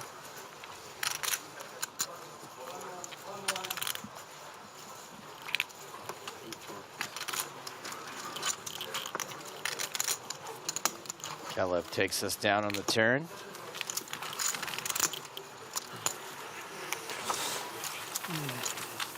But now I'm waiting for Argentina to win. Yeah. I don't bet. I bet only once every 2 years, either in the Euro or in the. So I bet before it starts. Okay. Who would win and who would be the goal, the scorer. So I put 4 teams and 4 scorers. Okay. So I have Argentina and Messi alive. Oh Very wow. alive. So very alive. If they do it, I'm in good shape. I already insured it, so I can't lose. Running good on the table and off. Yeah, I'm also. Put money on Mbappe now just to cut the losses if he wins. Yeah, you hedge yourself. And I'm gonna do it tomorrow, the same on France, and then I'm up, whatever happens. Right. So. Not bad. Yeah. Yeah, I mean, Messi, Argentina winning. I mean, just Messi. Messi. Amazing. I just want Messi. Yeah, me too. I don't care about Argentina. Yeah. So brilliant. Yeah. He so deserve it. Yeah. Agreed. Tim Adams is a pretty talented soccer player himself, if I remember correctly. Oh, really?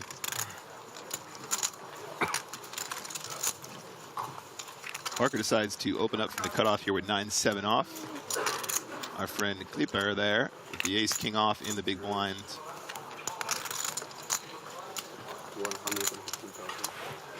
Love the sizing here as well, going really, really chunky given their deeper stack depths, and I think that is exactly what you want to do in that spot. Yeah, what the hell? 3-bet the Stars Pro. That was messed up. We're old guys. We are, we are shake when we get to the cameras and stuff like this. It's very frightening. Didn't look like you were shaking there. Maybe you only lie when your mouth opens.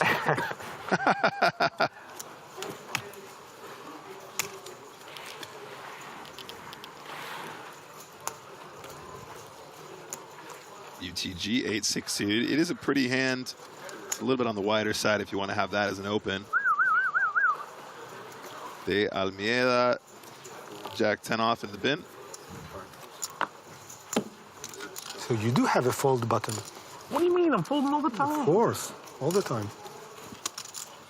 Excuse me. What do you mean? Should have folded this guy. 2-5. On the button, ace-9 suited. Kalev gonna open up. You should. Tim Adams, big blind. Another one of those combos that might want to defend. Should have just had fours, you know? Then it's four easy of a fold. kind. No, don't call him. Have enough make four of a kind. Adams does make the call. Queen 3 suited, going to be defended here in the big blind very frequently as we go to the flop. Not the best flop for Queen 3 of spades. Only one spade out there.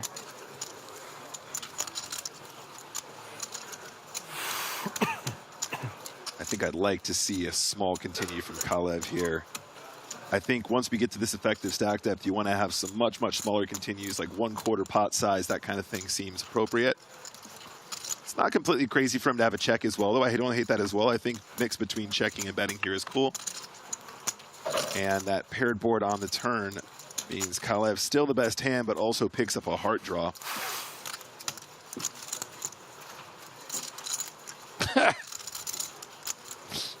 Snastastic says, I missed 90s and early 2000 poker. They were so much more technically sound in their game. We've really regressed over the years, haven't we, Joe? It's like those guys that think the NBA was better before dunking. Used to have good fundamentals. Pass the ball around. Pivot. None of this hot dogging it. You want to see a game of skill? Throw the ball from far away. Don't drop it in from above.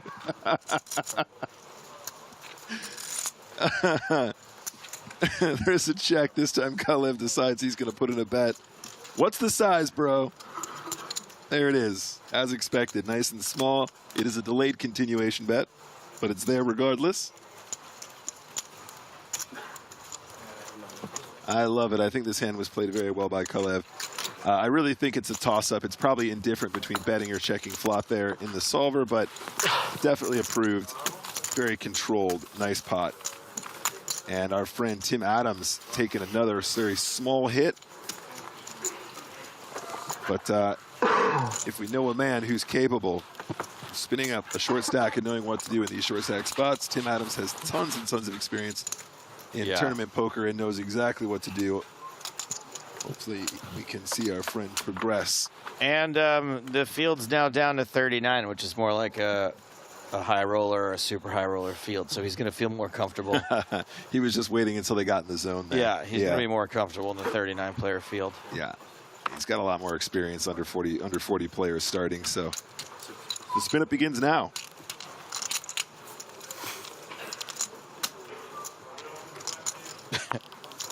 Nutty Hamish says, I miss 90s and early 2000 Twitch, you know, when there was no chat. So good. Oh, chat, you're on fire today. Good job, everyone. I miss when broadcasting was one-way communication. I really like that. I really like talking at people and not with them. I was born in the fire, Joe. Right. It doesn't burn me. I'm born in the dark. I'm basically the Khaleesi of Twitch. You had a live chat for your birth. Exactly. It's been there. It's been there my whole life. You cannot burn the dragon. And they're like, yeah, I've seen better heads. No flop kind of guy. This guy's a real cleeper. Just cleeping along. Kleptomaniac stealing like that.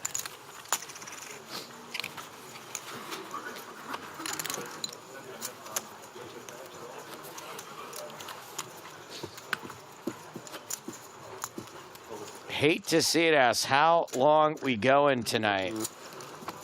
Any predictions for France, Argentina? We got like another it'll be 20 minutes on this level, and then a 15-minute break, and then another 90-minute level, and then we're done. It's practically knocking off early.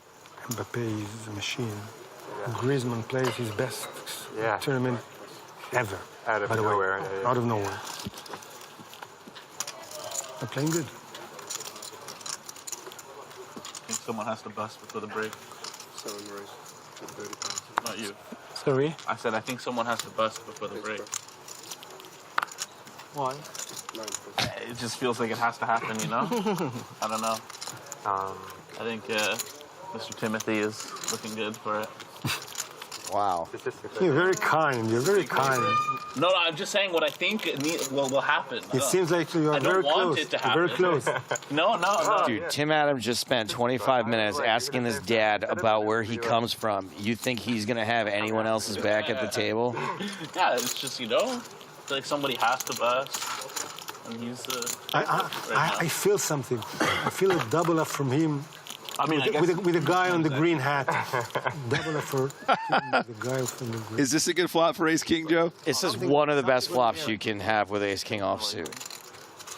Top 3. I think it's a kind of like perfect final. I think two Well, the perfect final would have been with Ronaldo because Messi, Ronaldo, but Portugal is not in the level of. Yeah, they're not. I mean, I don't think it was ever. Of course, I mean, Portugal, like, they had a good pass. Maybe. But I don't know if he gets any action here, though, Joe. Well, we had a few good players. Yeah, I mean, the young ones. The young ones are good, but and, the defense is really good. With no flush draw out there, is there an argument to just check this one time? But it's a very probably. It's the best. I think when the hijack defends, you probably actually. Sorry, excuse me. Big blind. Sorry, I was going to say. In the big blind, I just feel like it's one of those spots. If you want to win any significant amount, you need him to have Start something building on the the flop. pot. Yeah, Okay, fair enough. Fair enough. I hear what you're saying, man, but I think it's. I mean, look, I'm playing the results here. I'm not. I think I'd rather have a check back once in a while if I had like a top pair where it was a really dry board once in a while. Right? They're supposed to have some piece of that a lot of the time. I would say the people are defending any king, any queen.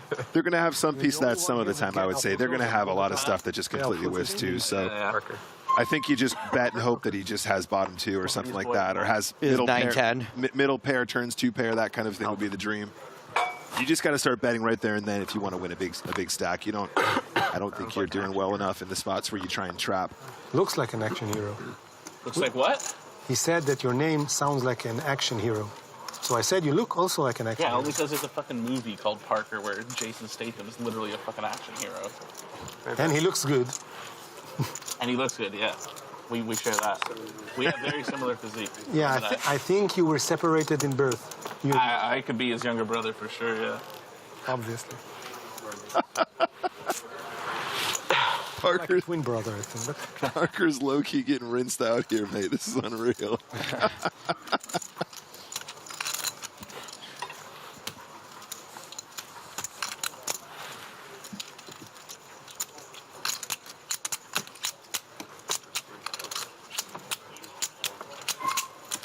Two 5s from Kalev.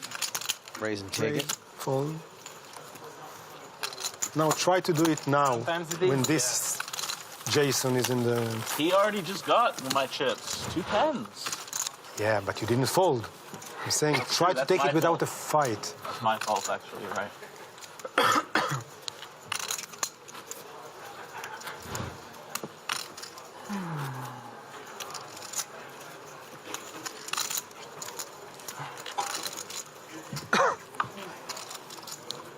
Minutes. Okay.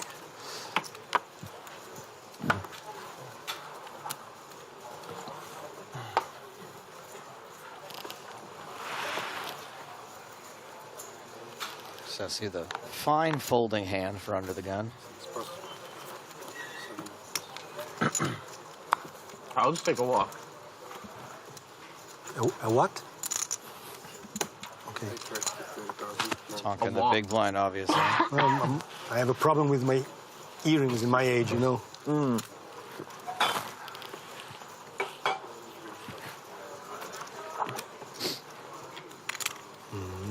getting punished. Rozid with the clangers. Maybe I will be the true punisher. Maybe. I will not. He will not.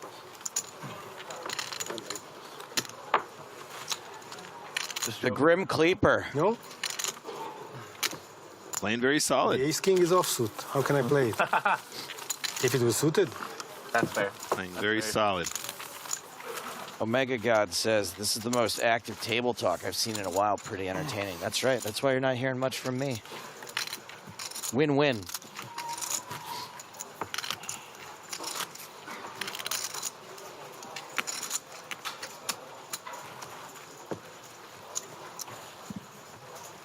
The commentators learned to pronounce the players' names correctly.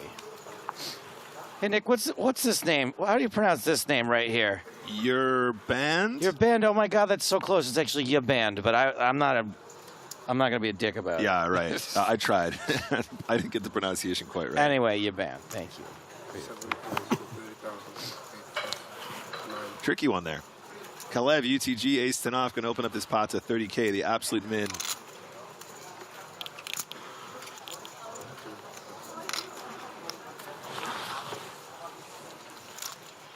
How much is it?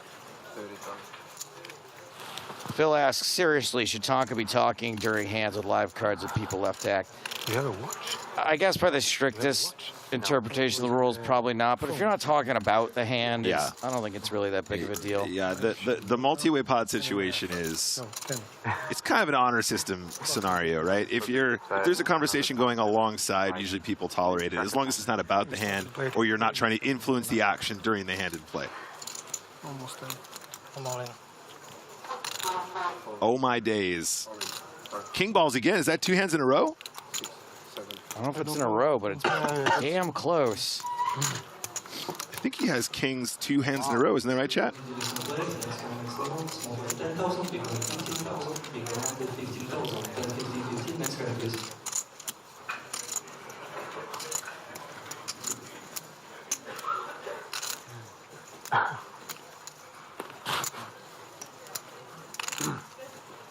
Alameda. Given this a think, this feels like a few too many big blinds. What is it, 15K? So it's under 10? Yeah, I think you're always folding there. So, 10 would be 150K. It's a little bit too deep.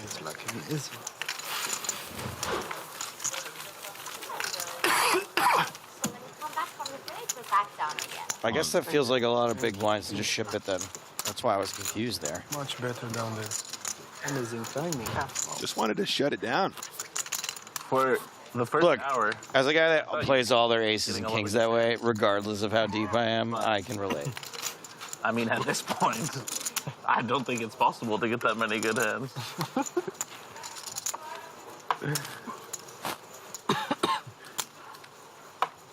Man's gone from 400K to 1.5 mil with the 4-bet jam. Yeah, Cold. Literally. It's nice. 30? 9.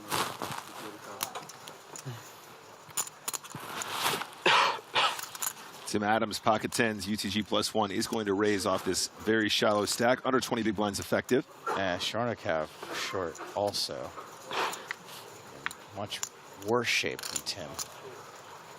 Yeah, under 10 bigs, but I don't think Queen 8 suited is ever going to be in there. Does make the fold. De Almeida, 9-8 off, hijack.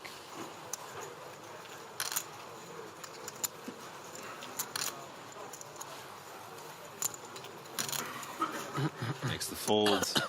Surely not kings again. Ace Queen suited this time. I mean, what a run of cards. I think he's just going to put him in here, Joe. Yeah. Or effectively, I should say. You want to see all 5 cards in this situation. Doesn't put him in, though, look like. That was just a raise to 75 at 3-bet. That's what, yeah. I mean, you know, an amount which is going to be a value that Adams is going to have to commit the rest with. The effective all-in. I guess it's better to do that than right. You don't want to ship just and then in case someone ships over with Ace King or something. You don't want to ship and then small blind wakes up with kings, big blind wakes up with aces or something silly like that. I think the 3-bet is just as good as an all-in against the effective stack of Adams in this situation. On. All in. Yeah, and a call, of course. We're going to the races, Joe. We're going to the races. Luck. Thanks.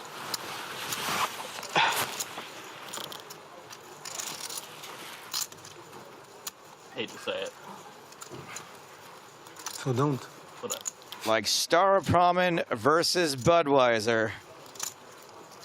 One of these two things has a slight mathematical advantage.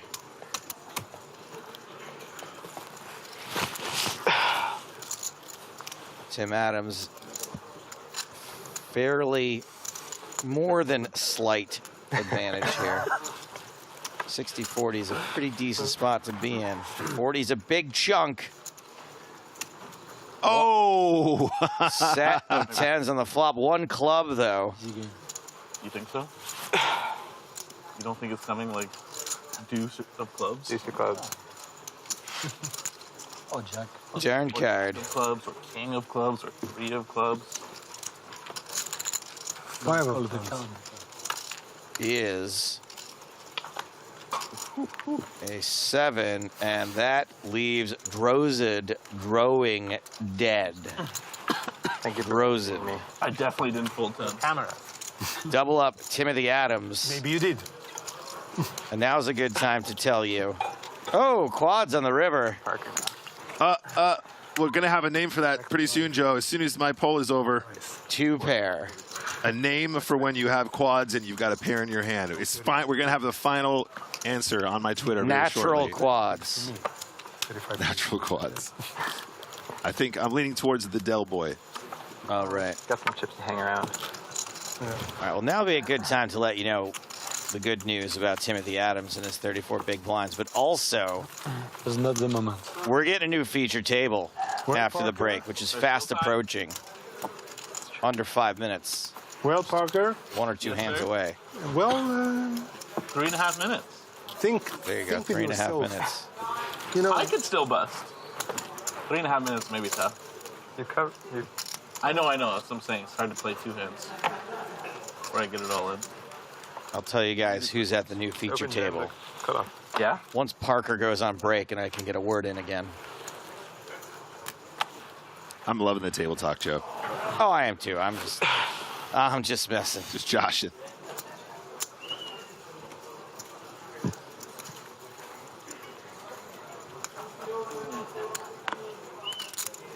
Sharnikov desperately looking for a hand to shove it with. Shove it? Shovikov? It's that time of the night.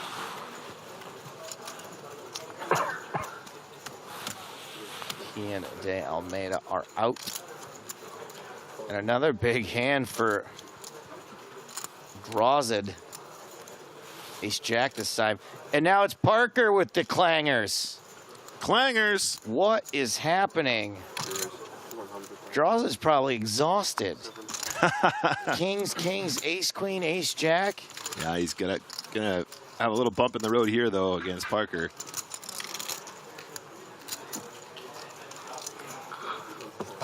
Ah, okay. Wow, I was sure you're gonna shove. One time, huh? Shows the kings.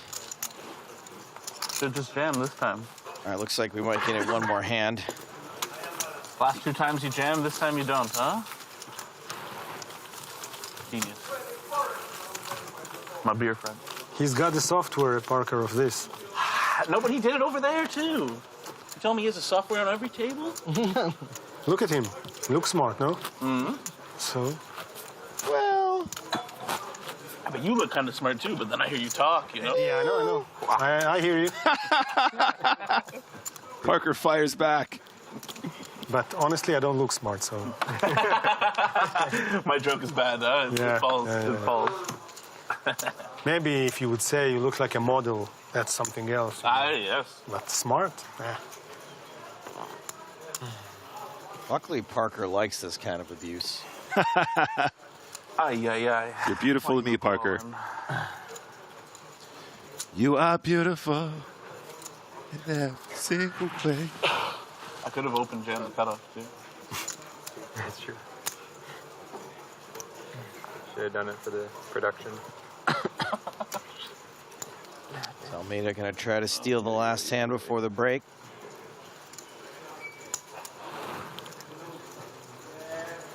Or is he just gonna tank to make sure that the time runs out? Yeah, I've seen this move before. First time, sorry, Joe. I gotta pee, but I want to make sure we don't get another hand in. Go ahead. First time chatter says, man, I hope Parker and Kleeper will FT this tournament. I agree. I would love to see that. A little bit of Connor beat Connor in there as well. A little sprinkling of Connor on the final table sounds good to me as well. Ace 10 suited for the Crypt Kleeper.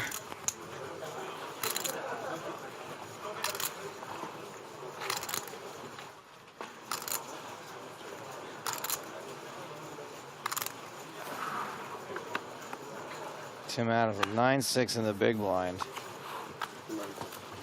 Easy fold. Let's take a break. And I kept thinking, is it sixes? Is it nines? Is it sixes? Is it...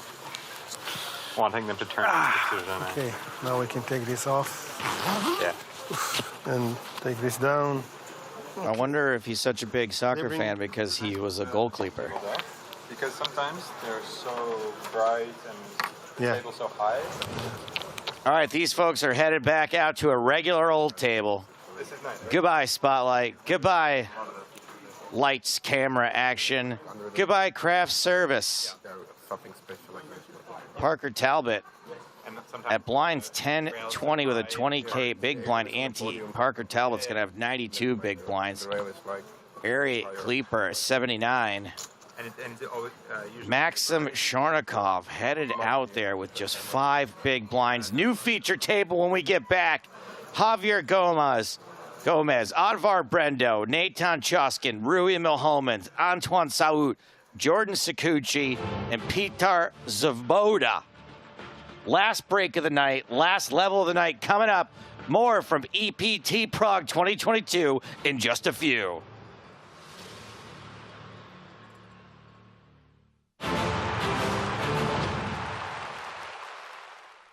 I wish I had the confidence to actually use Don Draper as my own PokerStars avatar, but I think I would prefer the anonymity rather than broadcasting it.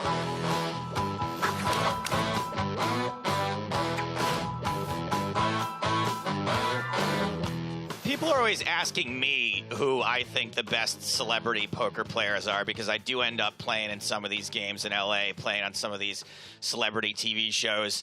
I want to know who you think some of the best celebrity poker players are.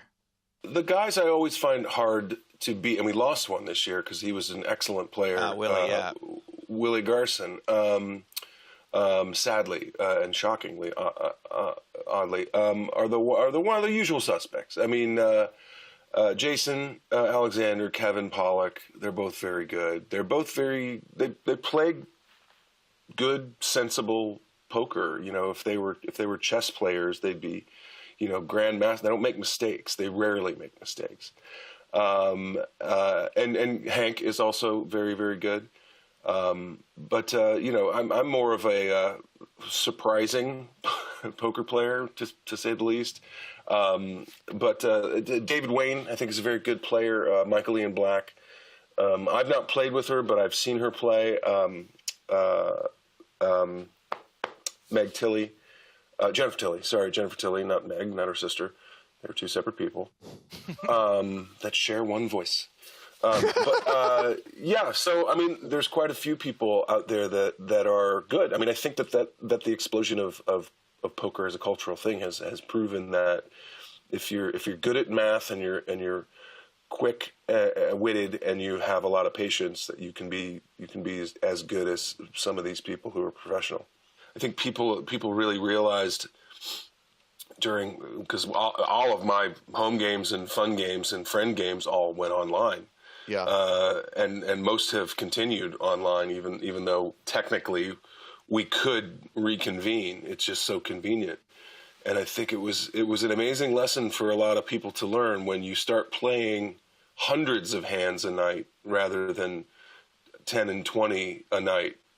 How many times hands that you didn't think you would see start to show up. And I think, we were all kind of mystified, like quads again? Like I've played with these guys for 20 years. I've never seen quads hit. Like, are you crazy? Or I can think of the amount of times that they've hit on one hand, and we'd get them 3-4 times in a night. It's like, oh yeah, we just played 250 hands of poker. Like on any given night at somebody's house when there's food being ordered and music being put on, we'll get into 50, 60 hands. Like it's crazy. But yeah, that kind of stuff is that the math is no joke. in the same way that you were finding yourself playing a lot of online poker and watching a lot of movies during lockdown, John, we found ourselves watching a lot of online poker rather than being able to go to live events. And one of the things I think we've discovered in the last 18 months is there are a lot of players on PokerStars who have Don Draper avatars. And we would love it if every time it's like, maybe it is John Hamm. You think that's John Hamm? Maybe that is actually John Hamm from Hamm. Scotland. Wow, I did not know that. That is that's quite that's a weird honor, but an honor nonetheless, I suppose. Yeah, that's amazing. I wish I had the confidence to actually use Don Draper as my own PokerStars avatar, but I think I would prefer the anonymity rather than broadcasting it.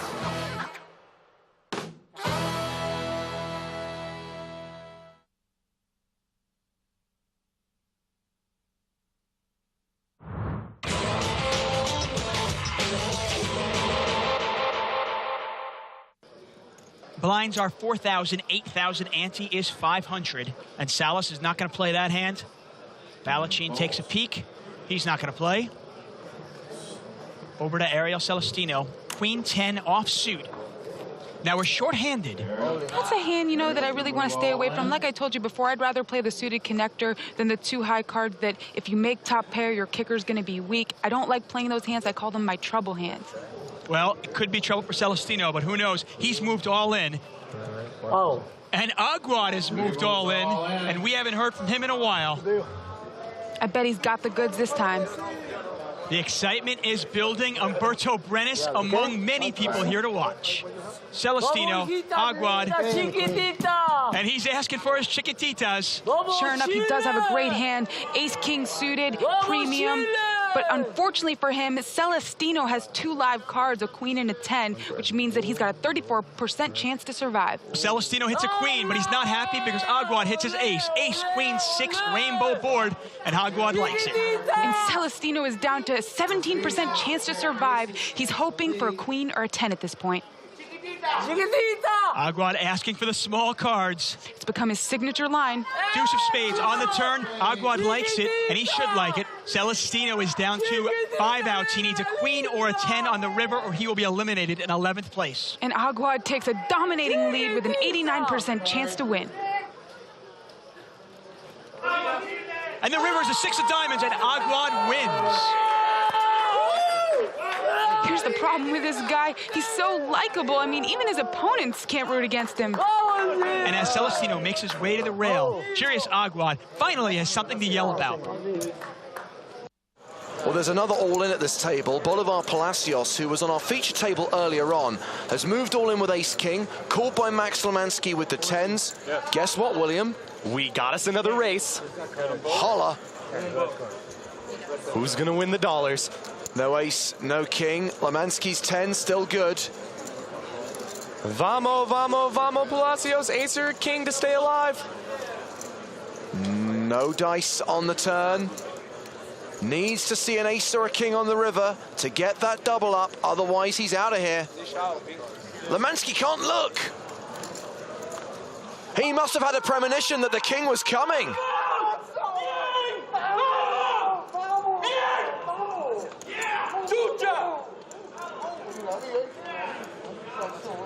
Ooh, sorry for the reaction, but this thing is really big for me. I guess for everyone. Excessive celebration penalties for the win. Good old-fashioned excitement. John DeBella first to speak. Looks down, a pocket 9s. 9s worked out pretty well for him last time. I know DeBella's superstitious. I hope he doesn't go too crazy with them.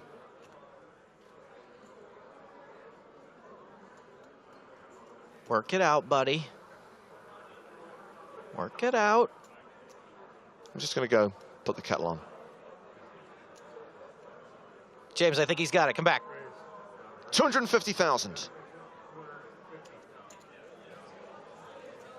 Action on Joan Lou. Jack 7.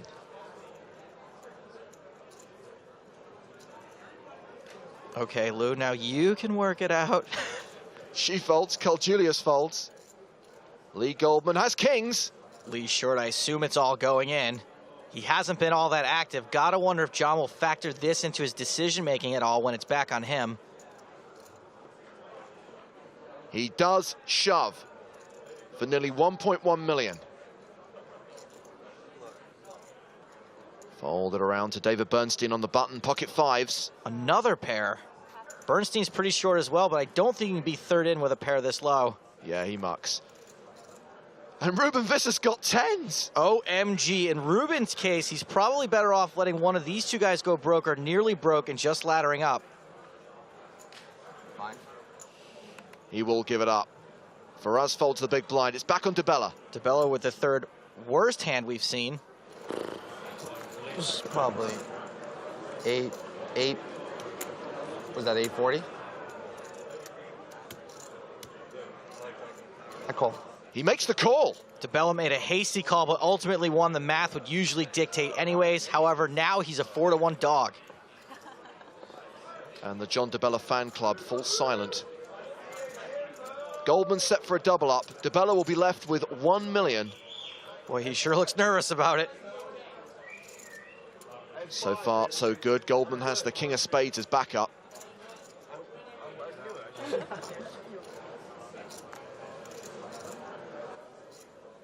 Jack on the turn. Goldman smiling now. Just one more card left to fade. 2 outs for DeBella. Goldman set for the double up. But it's a 9!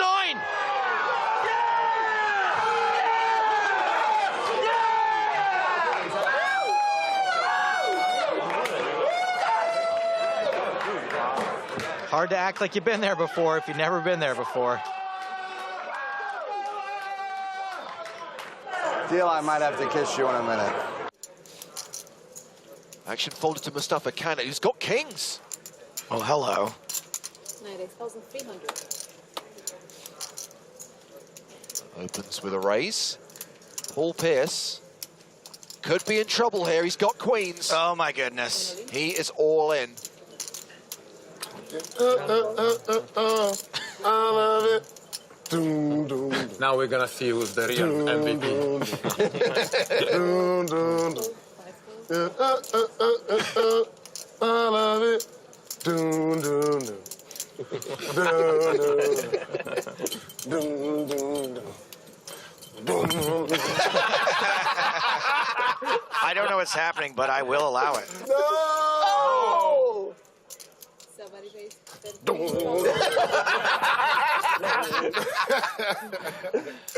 This 4-bet's kind of insane, by the way. Come on, baby. Benelli has re-raised with 9s. This is all working out really well for Mustafa. Oh, man, hold on. I got to stand up for this one. MVP. MVP. MVP. Oh, we can't talk yet. It's still in the hands. Not looking good for me. So Kanat just calls the 4-bet. And it's a queen high flop. Pierce is now a huge favorite. The truth is out there. In the side pot between Benelli and Kanat, it goes check, check. 4 on the turn. Give me what I need. Paul's just about got this locked up. He really shouldn't be reacting, fun as it is. Kanat bets 11,000. Benelli folds, showdown. I got pair. No good. No good? No good. I'm good if you triple, bro. I'm good if you triple. I don't give a MVP. I'm happy for you, bro. Not yet. Not yet. Not yet. You, no king. No king. No king. King, baby! I'm going to do a backflip off the stage if you're a king. I ain't did a backflip since I was like Just give him the pot. It's fine. It's fine.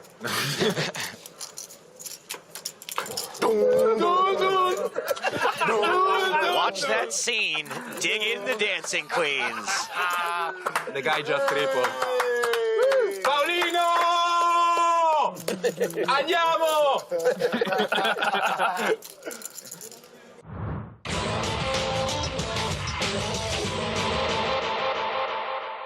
I can't speak for John John Hamm or, you know, the people who are really under pressure. But for me, I mean, it was like, I'm not doing the writing. I'm just, you know, performing it, and it was all good.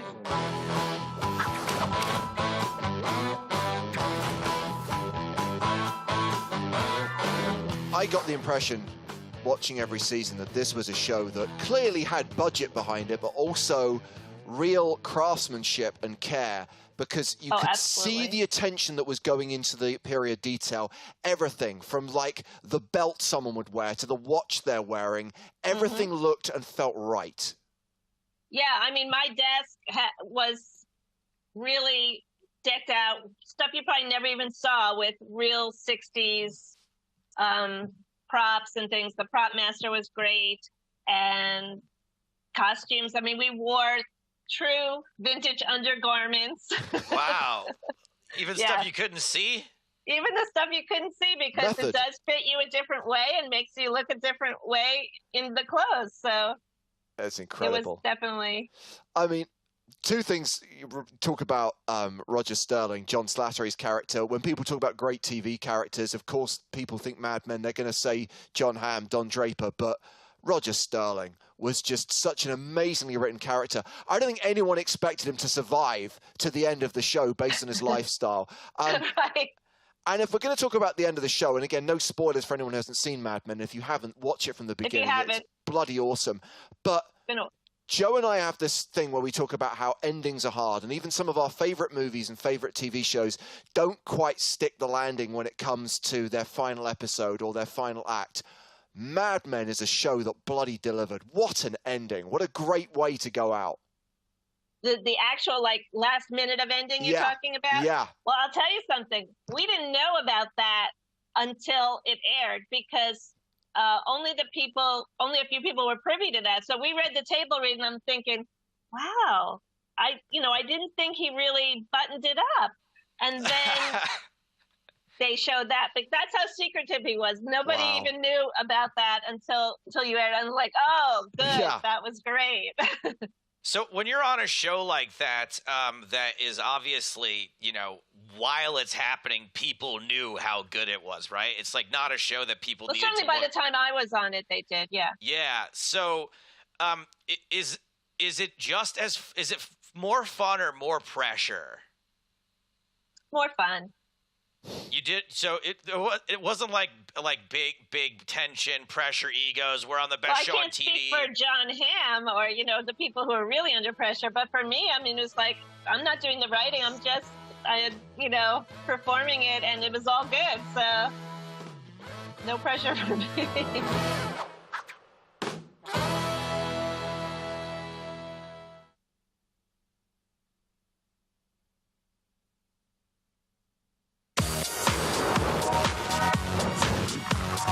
Hallelujah! It's a miracle. Hard attack, like.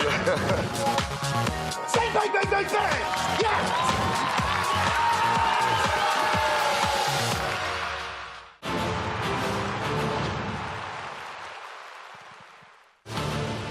Welcome back to Prague and the PokerStars European Poker Tour. Last level of day 3 of the EPT Prague 2022 main event from Kings Casino at the Hilton Prague.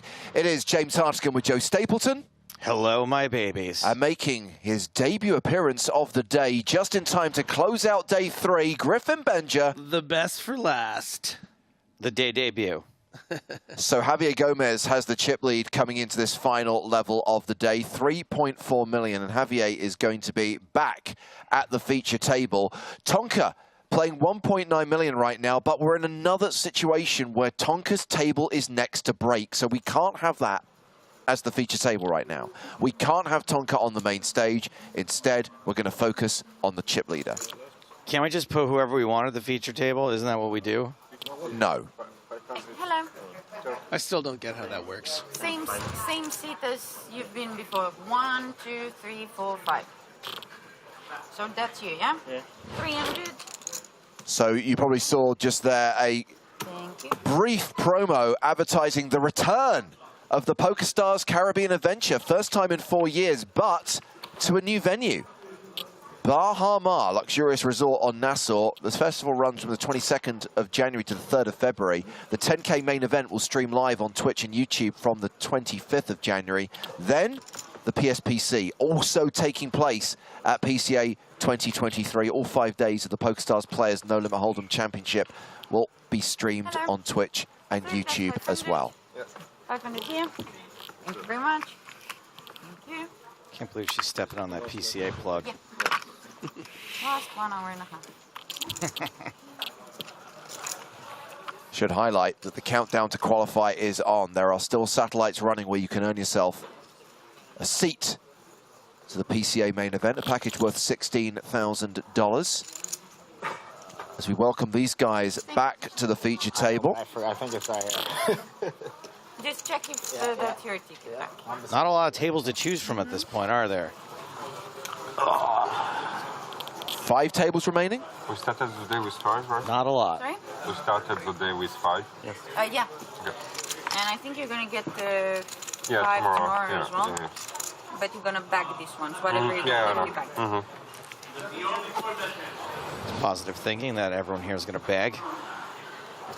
Well, of course, everyone who comes back for the last 2 days is going to be playing for big cash money. 6-figure scores for 8th place and upwards, with a 7-figure score for the winner. More than $1 million up top in this record-breaking EPT Prague main event. 1,267 entries. Prize pool of $6.1 million. Thank you, Mr. Prague.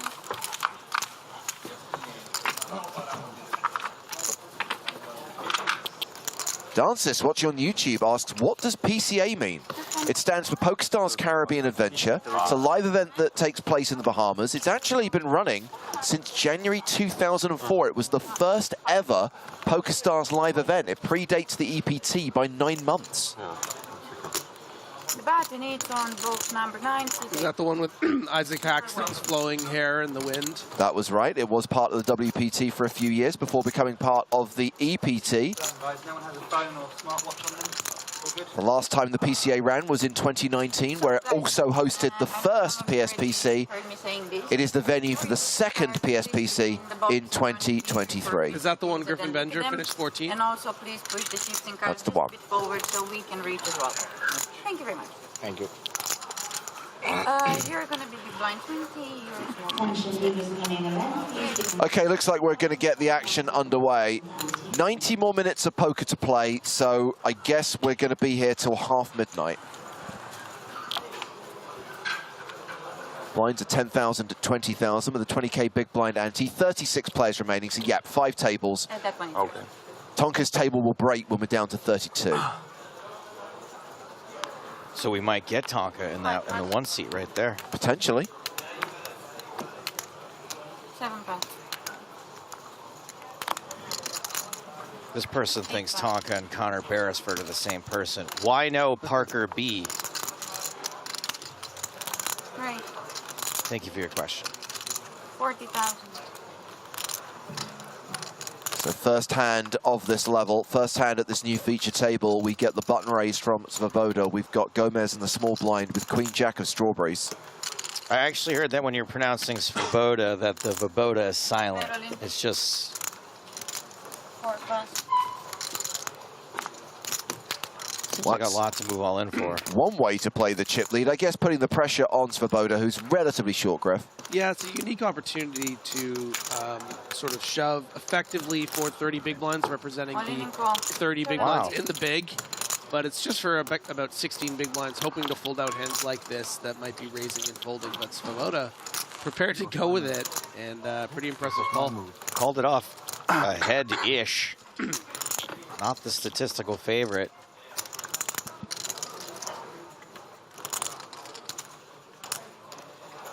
Practically a flip. And a flip that Svoboda has to win to survive. Yeah, it's interesting looking at the percentages, because this is, you know, why Svoboda's calling, because expecting Gomez to have those, you know, King Jack, King Queen, Queen Jack suited type hands, and maybe, you know, with some of the cards that have been folded, you can see. So here we go, open-ended straight draw on the flop for Gomez. Backdoor hearts working for him as well. Queens and Jacks live. This flop is foreboding. Oh, nice. 4 of diamonds, so no backdoor flush draw, but 8s, jacks, queens and kings, all live cards. Cards that Svoboda has to fade, otherwise he will exit in 36th place.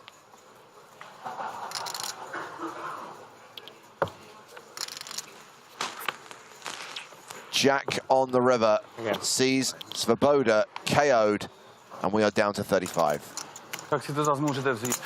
To bylo rychlý. Bit of an unconventional approach in that hand to raise, call it off in the 16 bigs. I think way more standard would have been to open shove, and Queen Jack suited is probably going to be finding themselves a fold there. So important not to be results oriented, but interesting taking a different approach and forcing the showdown and just not fading that river.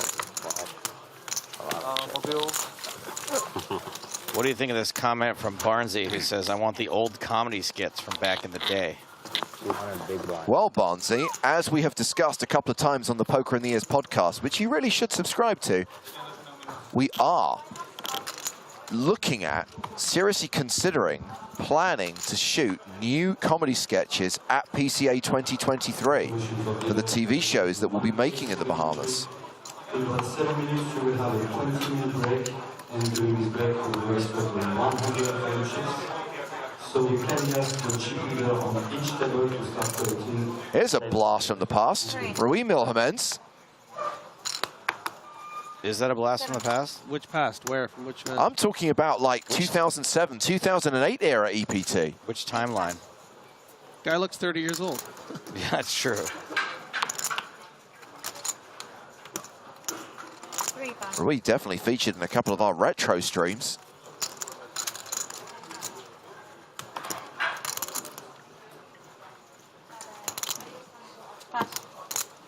Such a cute question here from Mathur.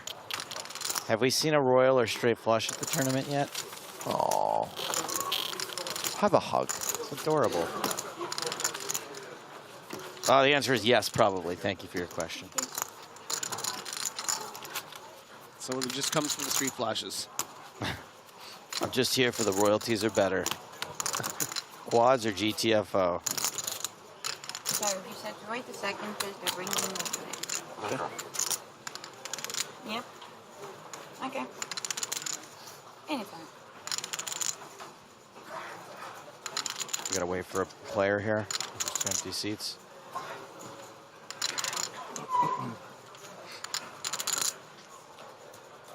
What am I gonna get? Yes. Hello? Can I, please?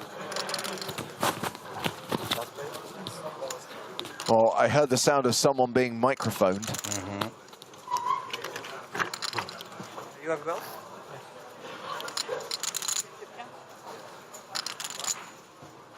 It's like on Temptation Island when they bring someone new in.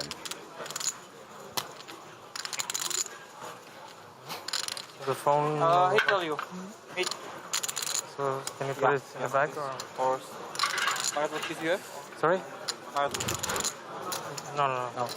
So after we wrapped in the Bahamas, we are going to kick off EPT 2023. In case you missed it, the full season was announced a couple of weeks back, and all the details are at PokerStarsLive.com. There is no hand. 5 stops. We're waiting for you. Yeah, come. Paris, Monte Carlo, Barcelona, Cyprus, Prague. Hello. Satellites for Prague running. Sorry, satellites for Paris running right now.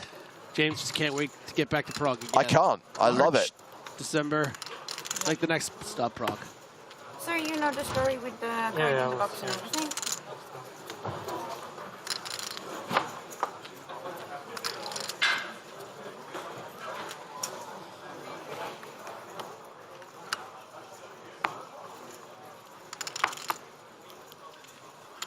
Seven, pass.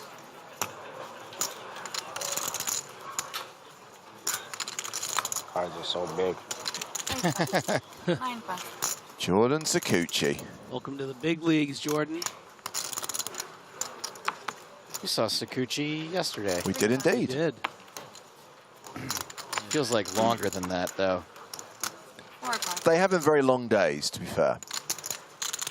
I mean, aren't we at the day 4 stage of this tournament right now at 35 players? Cool.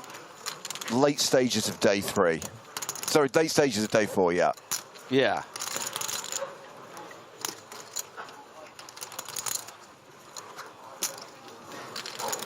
Well, Millhouse going for the raise. Raise 60,000.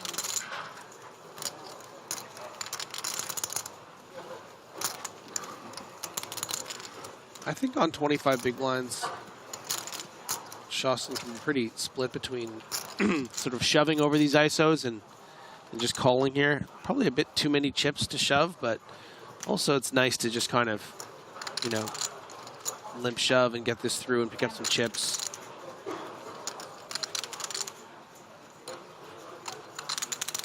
Surely that's what he's considering. We got a bad lookalike here. Bad lookalike coming in from Lunix. Conor McGregor. I'll accept that as a bad lookalike. I will too. What I will not accept is people trying to dictate who should be at the feature table, and I'm going to assume these people are ignorant about how things work, so I'm going to explain it and explain it only once. We don't dictate which players get to sit at the feature table. The seat draw is decided by the tournament staff. What we do is pick a particular table that we think is going to be of interest and try and showcase as many of the remaining players by changing that table over the course of the day. Now, Tonka, I appreciate people want to see him in action. The table Tonka is at is going to break. They're going to dissolve that table when we get to 32. It will be incredibly awkward for that to happen on the main stage where we need chip counts. You've got players who are mic'd. It's just going to disrupt the action. They'll have to pause the clock. The staff won't allow it. So we can't have a table that's breaking anytime soon to be the feature table. Obviously, I agree with all that. One slight correction I would make is when you said the tournament staff determined the table draw, it's fate determines the table draw. The tournament staff facilitate it. Absolutely, absolutely. I don't want people thinking that they're deciding who sits who sits where. Of course. I mean, if we were deciding, we just put Tonka in the empty seat on this table. Right. Everyone would get their Tonka action. Friendo. Friendo the friendo, they call him. Nicest guy in poker. Go move. Go move, friend. No, I got my own quote wrong. Call it, friendo. Oh, nice.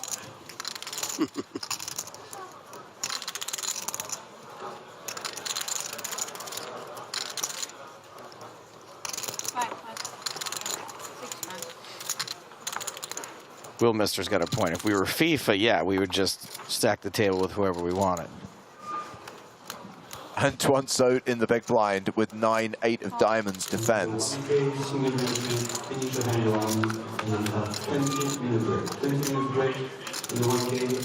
Ace high flop, top pair for Brendo. Check. It's what plants crave. What? Brendo's? Brendo.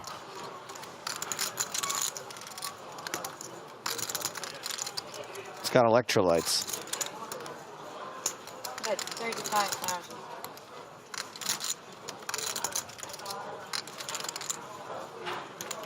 Pass.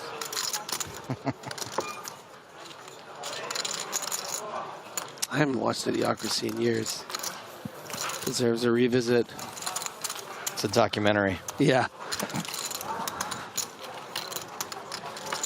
It was Mike Judge, right? Yeah.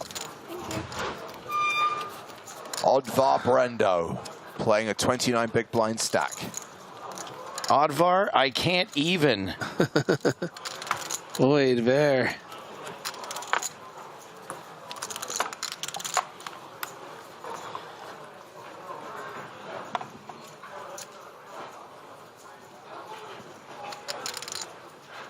Nine pass. Draws is a pretty awesome name. Draws had a really sick run last level where he had kings, and then ace, queen suited. He did lose a flip to Tim Adams, but Tim was pretty short.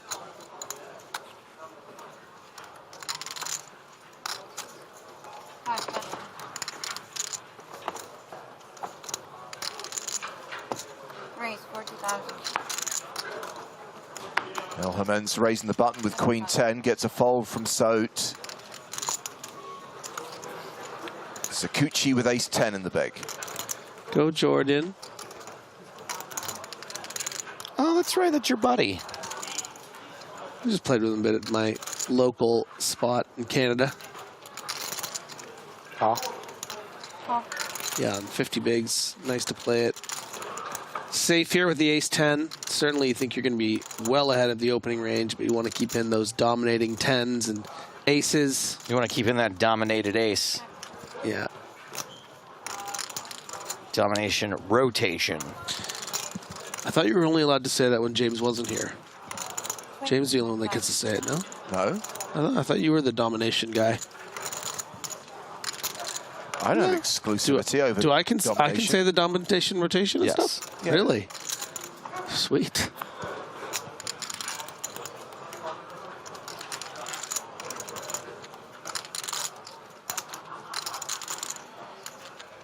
Can I still do it now, or we've done it already this hand? I can do it late? Okay. Right. Yeah. The key is not to labor the point. Right.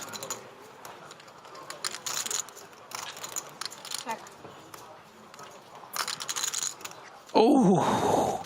Now, Griffin, you say what? Domination, fluctuation. No, restoration. Restoration. Fluctuation's pretty good. Fluctuation, though. But on the river, it's got to be restoration. Correct. Barry Greenstein has given Sakuchi the win here, and he is going to win that part of 160K.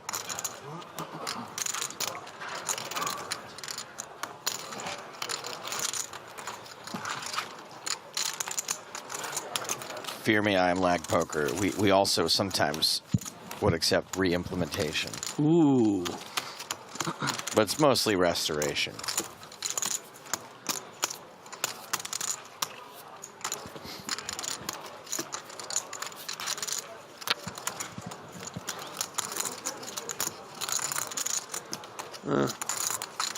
Trophy's pretty shiny today.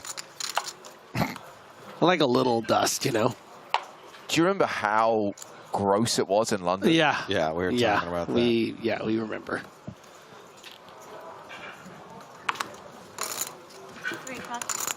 I want it mostly clean, you know, mostly dustless, but it's nice when it has a little character. Texture, I like to call it.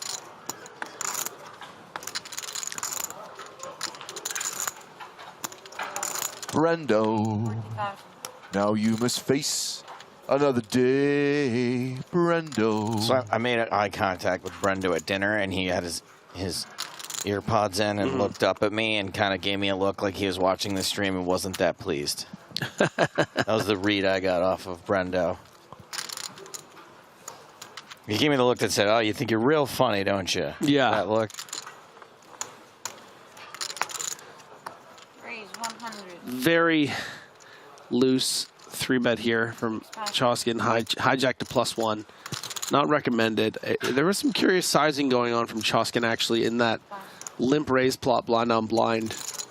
Certainly goes for maybe on the smaller side. And Drost has been playing with these two gentlemen too much to think this is of strength often enough, and really going to get this through nicely. Didn't even think about it. Really confident that, you know, maybe Choskin's been 3-betting too light, a little too often.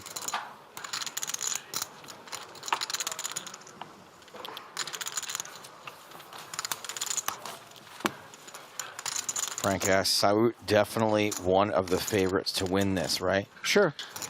I can think of maybe like 32, 33 other favorites as well at this point. I feel a very personal connection to Anton Saut. He was deep in the main that I final tabled, so we played a lot together. It's just... He's gone deep in the main multiple times, has he not? Yeah. Yeah. Did he make the final table twice during the November 9 I think so, and then he final 2 tables in my... Yeah. But there is something special about getting deep in any main event for, like, whether it's EPT or, you know, the World Series main. It's just like you spend so many days with these people, so many hands, and you're just playing oftentimes for life-changing money. So it's creates an interesting bond. Yeah, I'm sure it does. Almost like a trauma bond, but the opposite. Yeah, kind of. A joy bond. For instance, you know, I have Will Kasuf over for dinner a couple times a year.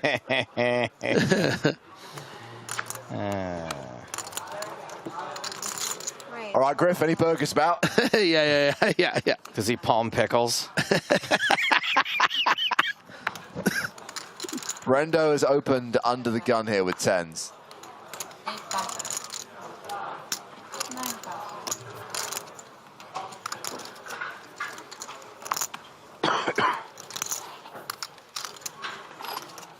Gomez, the chip leader, close to 4 million at the start of this hand. 9-3 of spades, defends his big blind. I am too rich, I call.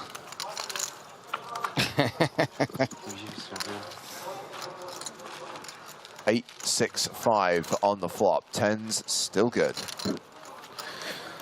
Yeah, and Gomez is going to have to be a little bit cautious here because, you know, this isn't a board texture that usually really favors the raiser. And because you have that straight draw, maybe you want to do something a little tricky facing a bet here. But I'll tell you what, just playing 26 big blinds behind, I think if Brendo did get check raise here, might just decide to shove it in. It's also cheap enough that Gomez, I think, is going to be inclined to call some of the time as well. Those backdoor spades. You know, you think your 9 is going to be good sometimes. Still laughing about any burgers about. But as I was concerned with, it is going to play as a raise for Gomez. Any burgers about. Oi, oi.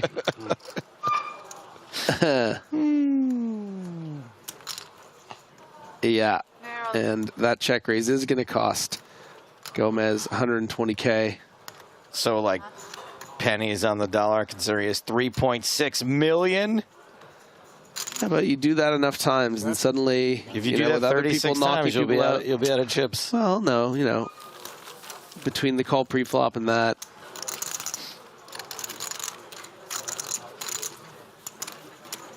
Dude, when I'm flush at the table, when I got chips, yeah, it's good eating for everybody. Yeah, yeah. If you get a double up, you get a double up, you get a light 3 bet.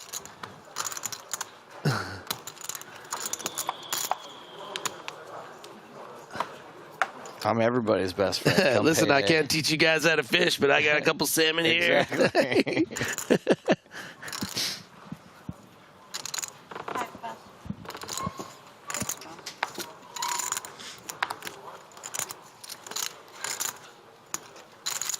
Sayut, finally an opportunity to enter a pot post-break.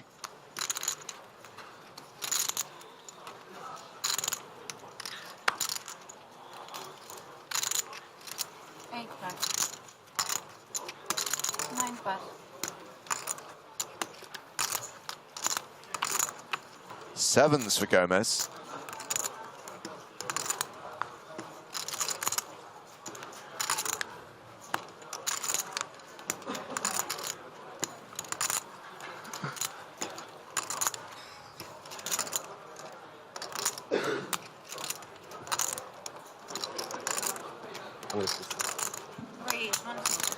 And again, aggressive action for Gomez with the 4x 3-bet.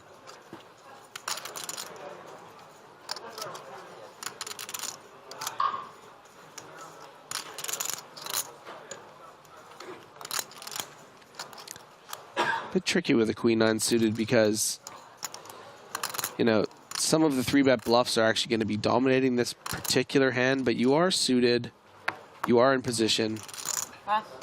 But with that big 4x, you know, this isn't where your edge lies, battling against the very talented chip leader. Yeah. You'll probably just click every hand, mine as well.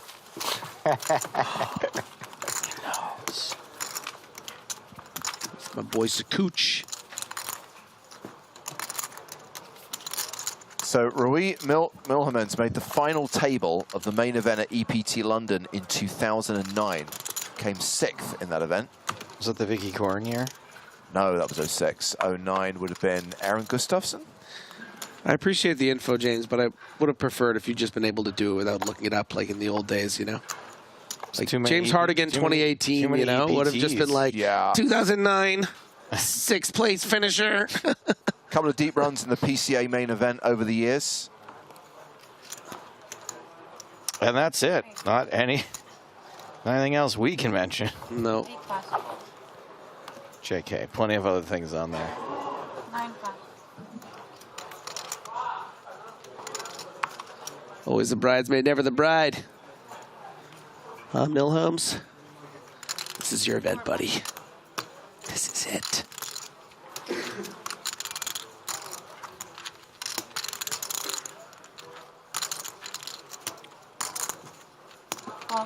Shovskin with the big blind defend with deuces. I'm allergic to latex. I have to use Shovskin. Jack 3. I wish there was a better indication of what brand of clothing his shirt was. OG something. Yeah, something about hugging.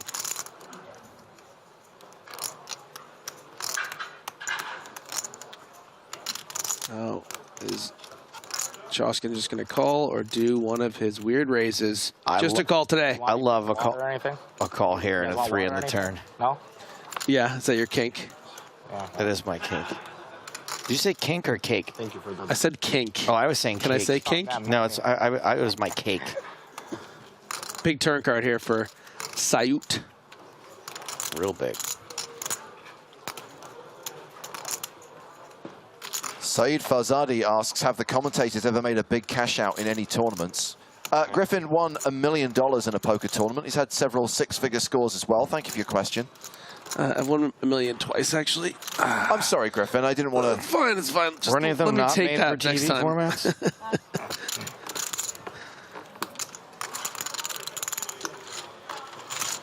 Nice two-barrel for Antoine. Griffin didn't read the Shark Cage fine print, and he's had to be a commentator for the last 5 years to make up the $1 million. Tell him.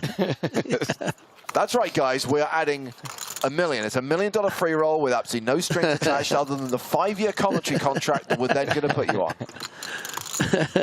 Gotta read the fine print, man. Telling you. Gotta be careful. It's still $200K a year. That's pretty good. Yeah, that is pretty good.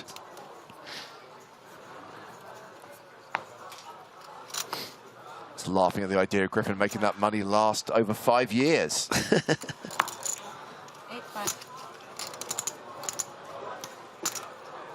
That's why every once in a while he has to leave the booth and go deliver Postmates somewhere.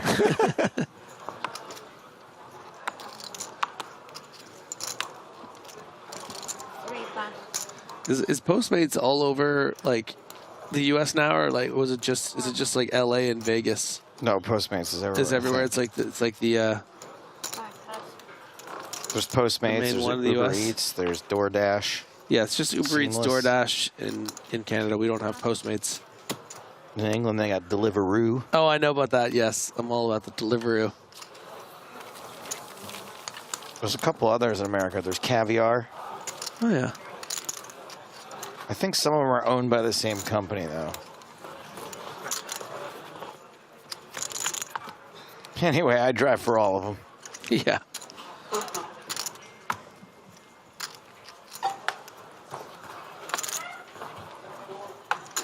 Grubhub, there we go.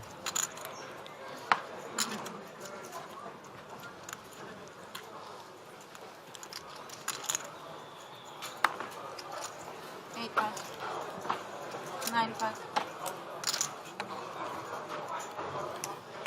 33 players remaining, so when we get one more bust out, Tonka's table will break. We do have an empty seat on the main stage. There is still the possibility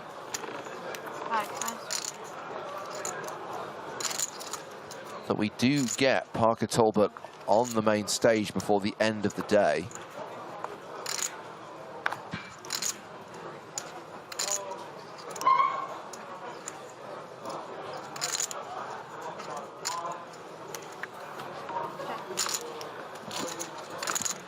Fair fight.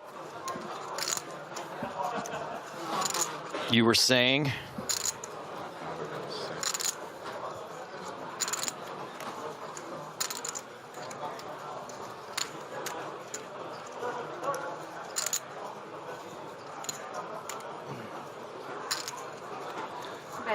5. Yeah, a small bet here from Milhomans with the intention to drive out hands with equity. You know, your opponent isn't going to always flop top pair here. Sometimes they'll just have 9-10. You want to get out that equity. So alarm bell is definitely going to be ringing for Milhomans, especially with that turn card, which, you know, if Sayud had any piece of this flop, they are now ahead of the pocket threes, whether it was a deuce X, king, or a 6.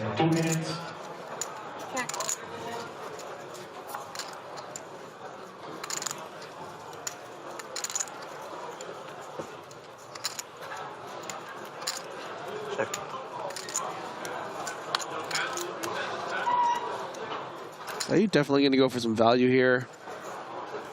Certainly a chance Milhomans will consider making a call, but the line that Sayud is taking 45. really reeks of, you know, sort of showdown value. If Sayud had a bluff, would probably come out firing on the turn, you know, with club draws or something like 4-5. Also something to consider. I know Joe is going to be spinning when I say this, but those 2 threes in the hand do block the 3-4, 3-5 kind of straight chalk combos. Get out of here. It is a consideration. There are good cards to have is 2 threes in your hand. Out of here. I'm not going anywhere. Blocking the 3-4, 3-5 combos as I adjust my glasses.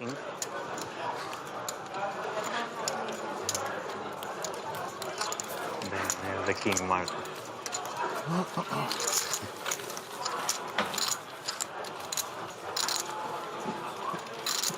Wasn't?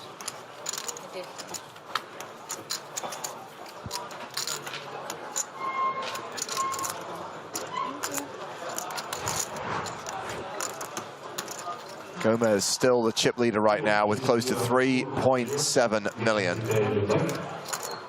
Shortest stack at the table is Shavskin playing 380k. 33 players remaining.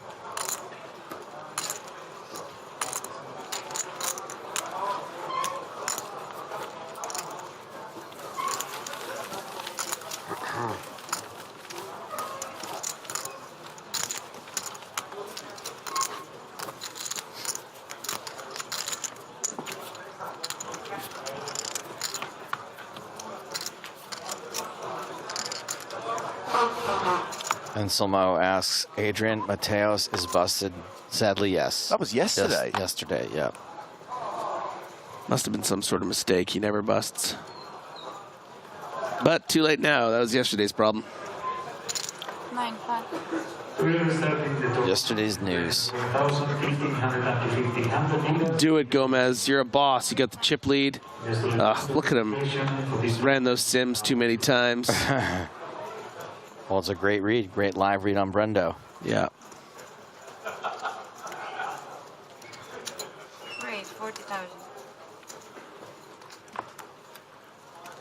I like that this is actually his last name and not just like his name's Brendan and it's his nickname with his friends, you know? It's like his name is Brendo. Yeah. It's like, oh, Brendo. What's Brendo doing? Brendo's playing a poker tournament, mate. Yeah. Brendo's going deep. Very British or Australian. Yeah, that was good. Yeah. Brendo. Raise 120. Okay, so gut check time here for Brendo the Friendo. Thank you. 33 big blinds, raising it from the hijack, getting 3-bet from the button. This really needs to be a shove most of the time. I was going to say, I think I go broke here. Yeah. Always. So I figured maybe there's another option. Yeah, listen, you're not going to love life when you get snap called here, but you need to protect against those 3-bet bluffs. You need to flip against those ace kings. And then sometimes you get coolered. Wait for a safe flop? Can't we just call and wait for a safe flop? Oh, what a boss. See? So, yeah, I mean, there is a like I said, like we always say, there's no right way to play jacks. You can still Therefore, go there's broke no on a 10 wrong high way. flop, don't worry. And probably go broke on this flop too. But yeah, with this stack to pot ratio, I mean, maybe you are kind of almost looking for a way out of this. And this might be a little bit of one. It's going to be difficult for Mil Homans to, you know, suddenly get twice as many chips that are already in the middle by the river here with a paired board, right? A lot of roundouts are going to include clubs sometimes. You're going to be worried that your opponent does have a queen. Sometimes if they call 2 streets, if you decide to bet the flop and the turn. So let's see how it shakes out.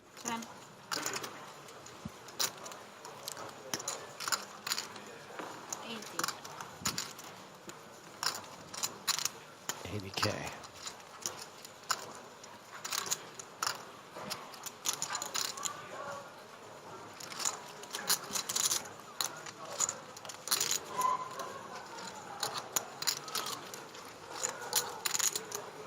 Here comes Brendo. That looks like more than 80. Oh, wow. Great, 175. Does this ever accidentally work? I don't think so. Poor Griffin's just like, with these weapons, I don't know.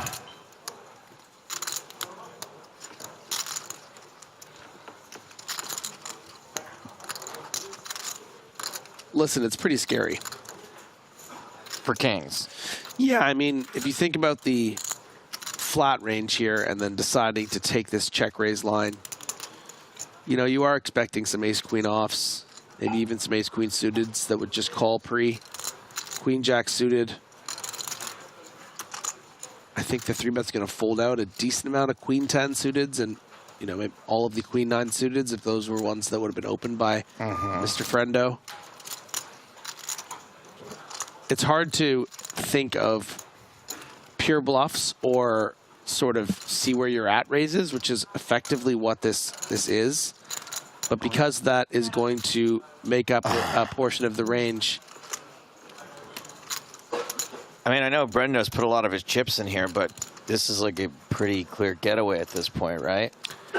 Well, he's certainly given himself a way to get out of this hand. Right. I mean, is Mil Homans ever doing this with a hand that Jacks is beating yeah, now? a lot of us that were saying, you know, oh, okay, we're busting here for 33 big blinds. Yeah. And then when we saw the call, we thought, okay, we'll call once and then see what happens with the turn. But playing it this as a min check raise, you do kind of afford yourself the opportunity to get away. Now, you'd hate yourself if you looked at the stream later and saw that he had ace sourdough suited of clubs, you know, which would play as this exact same line as well.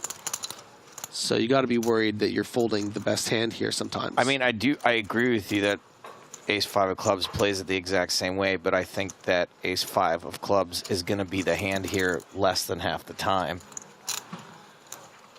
And that kings and aces and a queen are going to be... Wow, what a fold. Make up a way bigger percentage of the range. Pretty impressive stuff from Brendo.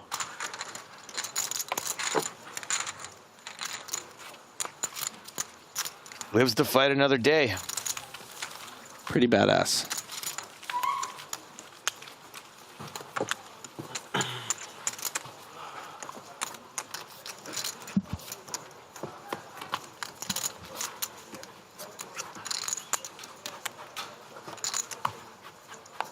And we're into the last hour of play for the day. I like the undertone of relief that had in your voice there. It's been a long day for you guys. That's why I said it, to just to say, everyone, look, the, yes, the finish line's over there. Just got to keep going. Griffin, get up. But don't worry, everyone. You've only been here half an hour, Griffin, get up. We're going to finish the broadcast around midnight and then be back 12 hours later with another 12 hours of poker. I was my wind down last night worked very well. Went to the bar, I got a cup of hot wine. I took it to bed with me. Can we do that tonight? 45. That probably was a smart move because it took me forever to fall asleep separately. last night. And then when I finished it, I went and brushed my teeth real quick. No, I actually think I would sleep better if I had Griffin to hold on to. I'm afraid that he would just stay up talking to me all night. That's true. Hey. I don't care about the man-on-man contact. You did see me drinking a coffee when I got here. Yeah. It's like, why are you doing that? 10:35. Griffin's like pouring a coffee. What is wrong with you? He's going to stay awake one more hour of work, and he's going to be up 9 hours afterward. Griffin never finished Patriots, so he doesn't know about adult cuddling. You know what's one of my favorite things about these lovely Euro trips? Is I get to slowly chip away at Better Call Saul. Because we don't have the new season in Canada.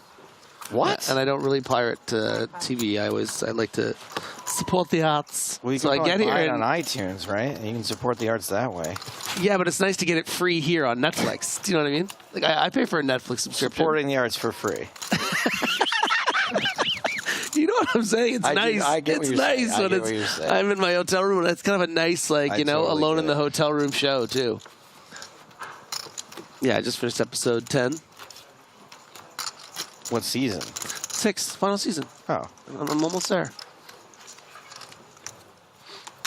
Don't tell them that they all get away in a van at the end. I'm at the. I'm not going to give specific spoilers, but you guys have both seen it, right? Yes. So I'm at the conclusion of the Harry Hamlin arc. Right. With Lalo and stuff. Yeah, that was. What's really crazy is that when that happened, I was like, well, what else is there? Yeah. How do we do 3 more episodes? And they certainly do. Yeah? Oh, and yeah. we will talk about that later. Right. When you've seen what do we... Okay. Yeah, I see what you're saying. Raise 40,000.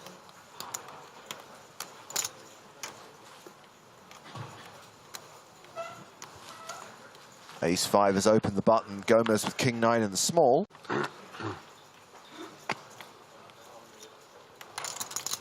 A lot of power that Gomez wields here and the ability to 3-bet, but also it's nice to have a little flexibility in just calling because it's kind of obvious, right? To just like, oh, you have almost 4 million chips here, you 3-bet. And even if, and we just get the action Jackson flop, let's go. Let's have a little, is this a Ace Queen Jackson? Is this a street flush situation? Can we say? Cause, not really. It feels like it a little bit. It feels like it, but it's not. Yeah.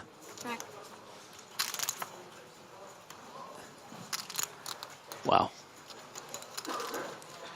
Just the nuts.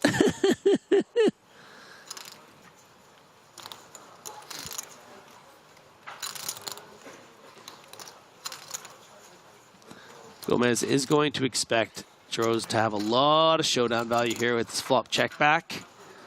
A lot of ace-x type hands, maybe some queen tens like king jack maybe. So you want to bet an amount that's going to get called. It's not going to scare off your customer. 40 is a little lower than I might have expected. But maybe Gomez also wants to kind of give the impression that he's just kind of pot controlling. He's just kind of seeing where he's at. Is it street flash now? No, I don't think it's I don't think it's any street flash because no straight flush. Yeah, no, we don't get it. Red or black river? Red or black river? Red. Ooh. I knew it was going to be another heart, too. I would have said heart. Yeah. So many strawberries. Now you have to ask yourself, does Draws think this is good for him? Certainly his hand value has improved, but getting a bet from Gomez here isn't a very good sign, is it? It's Draws should have a heart a decent percentage of the time here, checking back and then calling the turn. Oh, and he declared the bet. That's when you know it's big. Which 130 or 40? 140. Because he named it, called it by its name. Yeah.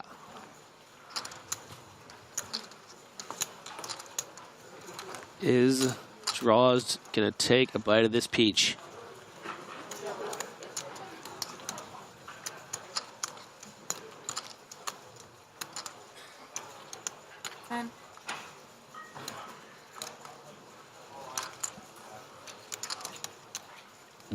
Why the tanking to get called on a raise?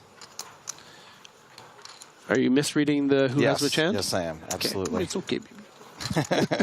Definitely. Definitely had it flipped around.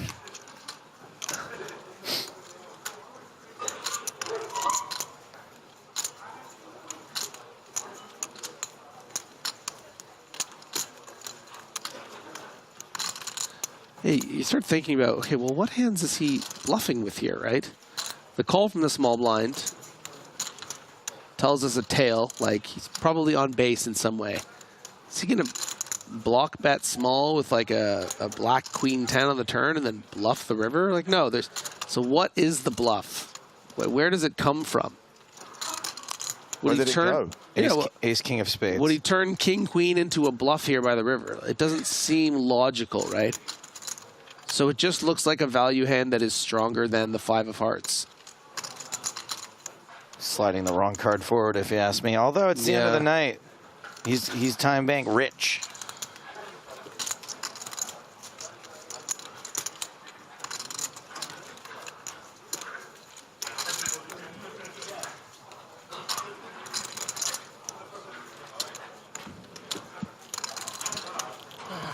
Call, show me on, please.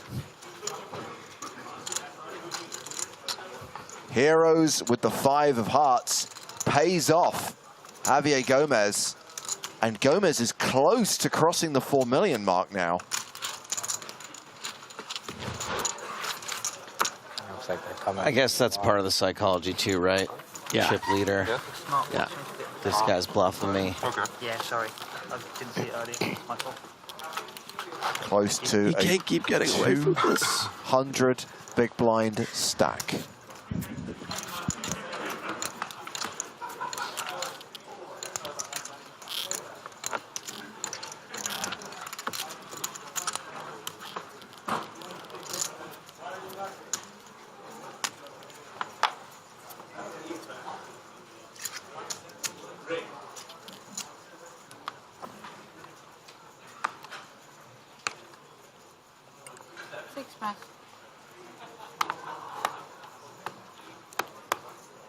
Action folded around.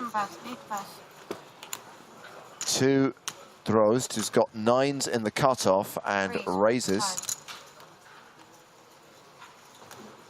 Makes it 40,000. Gomez folds the button. The spider in the small blind has ace jack. Brendo all in. Yeah, and this has got to be a snap call from draws, but Shavskin also has ace jack.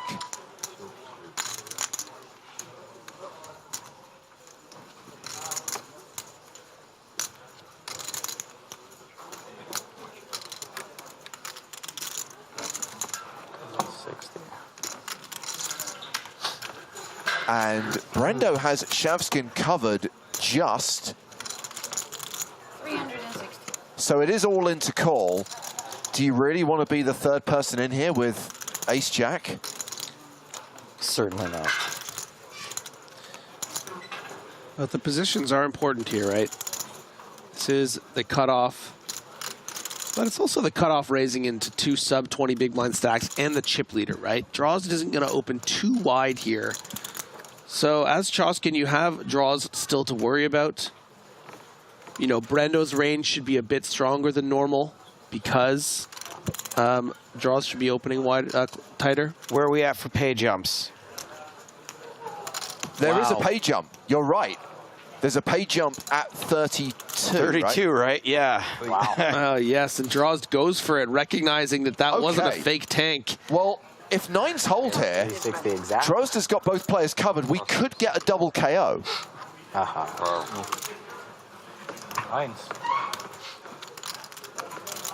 I mean, it seems like a double KO. 4 out. 40% of the time, no more. These two could chop it. One of the few situations where I believe in blockers. You know, it's funny. This isn't the first time that Drozd has very quickly put in pocket 9s against these two exact opponents. There was that hand where, you know, Brendo opened, Choskin 3-bet the ace-3. He came to hit Drozd in the big blind. Just snap put in 900K with 9s. You're right. And this spot is not a conventional, let's just put in the chips for 18 big blinds. You know, if you raise a cutoff and 2 players go all in behind for almost 20 bigs, You're not always just going for it, but Draw's really, really appreciating the ranges of these players and getting a really beautiful spot. Slight favorite, three-way. That's the way to do it. Here comes the flop. Queen at 4-3. Looking good for nines. Not looking good for Brendo and Shavskin. Both players at risk here. So hot with it. They're hot, right? Yes. Yeah. I need to bring it over. Something to... Not looking good for the ace jacks.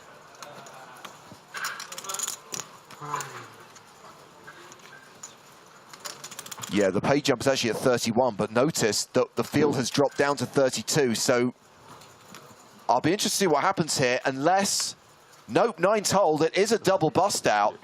So 32nd and 31st place respectively, and we'll find out what the floor are going to do about the pay jump. I mean, strictly speaking, Brendo did have more chips at the start, but I don't know whether that will be a factor. Tim Adams, meanwhile, has returned to the feature table because Tonka's table broke. We did get one of the Canadians from that table, just not Parker. We got Tim Adams instead. Works for me. So crazy. Draws it back up to 1.6, 80 big blinds. This is my bar? Okay, so effectively they had pretty much the same stack size. The floor have confirmed they will add up the two payouts for 32nd and 31st place and divide by 2. They'll effectively split the ladder. Oh, that's so sweet. 21-5 each, just about.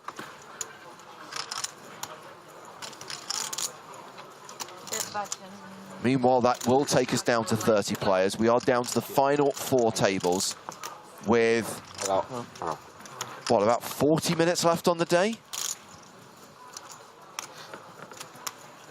Depends how many hands they draw at the end, but yeah. Oh, I forgot about that. Look at Tim Adams. That's exactly the same pose Hardigan is in right now. Wait, where am I? Well, I have to say, Tim has a much healthier stack than the last time we saw him. Not surprising.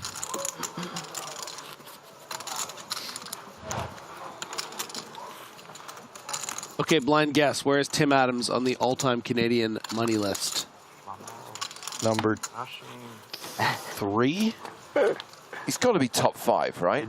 Yeah, surely. I don't know, though. Three's a good line. He's got to dodge all the Greenwoods. You got the Negranu, the Griffin Bengers of the world. I'm going to say he ranks higher than you, Griff. I'm sorry. Yeah, no, I'm like 25 I mean, or something. Be Daniel.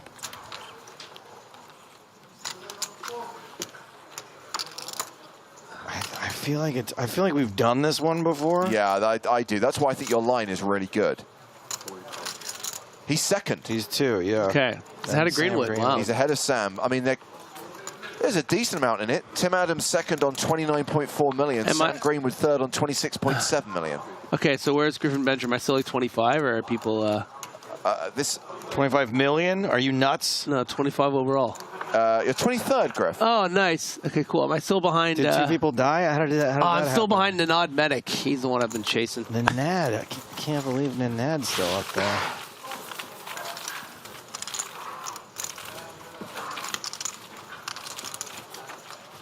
Turns out at least one of them did die. Yeah, that doesn't erase their results.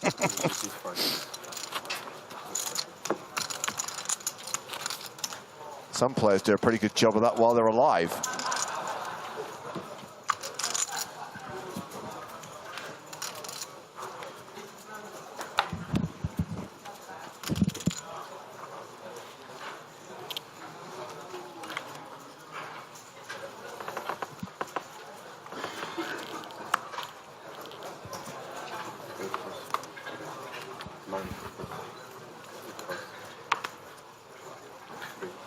Can't believe they got Tim Adams drinking. That's what a rough day he's having.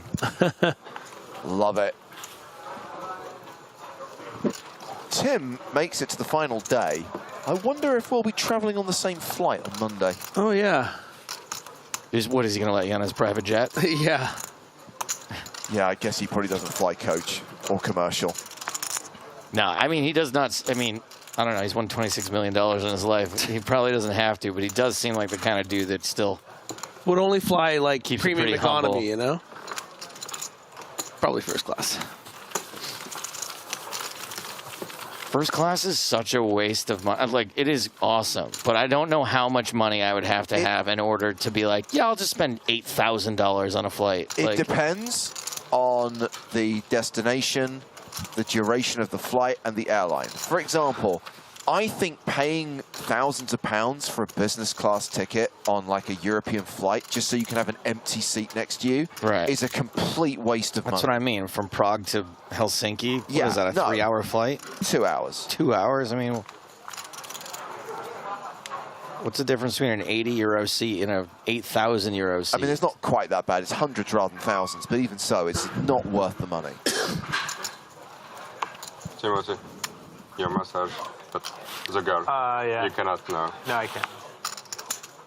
I can't. Oh, you want me to pay you? Well, sorry, I'm busy playing. Massage politics of feature table here at the EPT. Pretty sure I can't have it. Sorry, guys. No EPT Helsinki. There is not another EPT straight after this.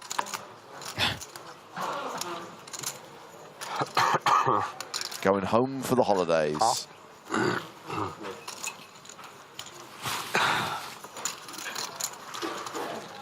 Sakuchi kind of looks like a guy that would sell you leather goods in Skyrim.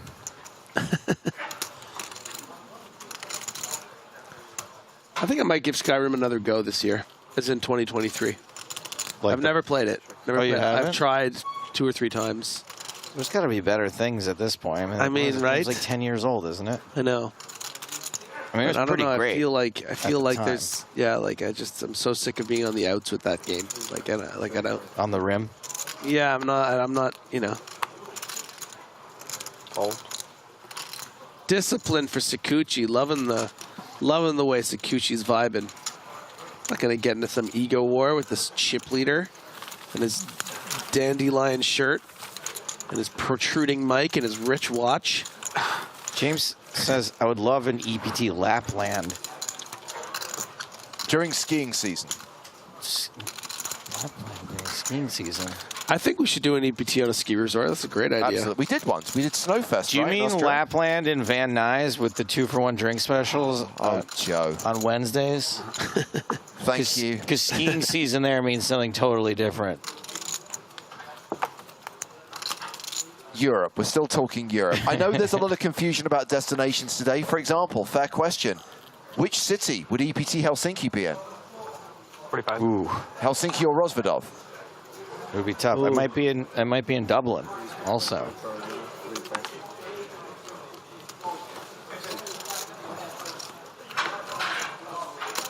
I don't need to tell Griff to play The Witcher 3 Anaris. Griffin has played that's Witcher just 3. yeah, that's literally my favorite game ever. Wait, I thought you said that Last of Us was your favorite game ever. He's always consistently told me it was Witcher 3. Yeah, no, it's Witcher 3. The Last of Us is the single player game that I have like a single player narrative action adventure that I have played the most times, and it's in my I have a list of my top 10 if you'd like. So 2 days before this trip, I'm kind of jonesing. I've got more or less 2 days free. My last 2 days for the year. It is one of the best games I've ever played. And what you're about to say. I hit up Griffin and I'm like, hey, I'm thinking of buying a game. And I went out and I bought God of War and the new Marvel sort of RPG. Yeah. And Griffin sent me a 4-paragraph text message about how he didn't approve of me buying God of War because he thinks it's a bad choice for me because I'm not going to like the open world environment and I didn't like the last game, so why am I wasting my money on the next game? Yeah, well, I don't understand. You bought the last God of War. You got open world anxiety after an hour, and this game is just a direct continuation, story-wise, action-wise. It's a bigger open world. Why would you just want to treat yourself just because the kid in you can buy whatever you want? I thought it was a waste of money. And you really, really wrecked me. I wrecked you. You wrecked me, being like, I know that you think you're living out some childhood dream. I didn't write that. Buying games. I didn't say that. This is not a smart move. I was IMO. thinking it. You said it. I did not. I could read it. Well, I stand by what I said. This could be real trouble for Adams if it comes diamonds. And also, I feel like you might now play God of War Ragnarok to prove me wrong, which is kind of what I always wanted. I you know? see. Okay, that I actually thought that might have been part of your plan. Timothy Adams has the best hand with a pair of 8s. He does indeed. Are we watching poker? 3 8s. Trips. Num num. Wait, is that how we do it? No, it's pocket 8s and snowmans. I'm just lampooning you, James.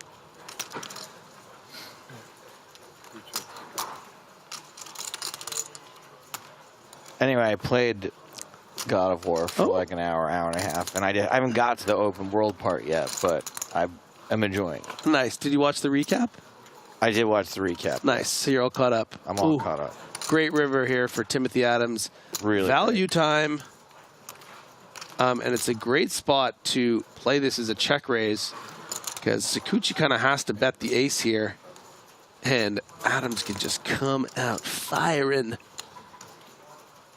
And it's such a small bet. Sakuchi might just snap off this 100K raise.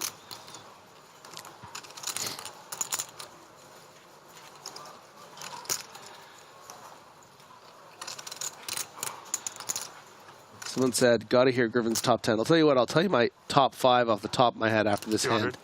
200,000. Yeah, this appearance from Barry Greenstein might get Tim paid as well.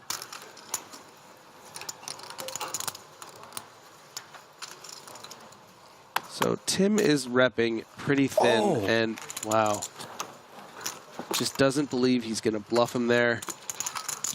And he's probably he's probably a bit right. I mean, it really looks like Sakuchi does have the ace there.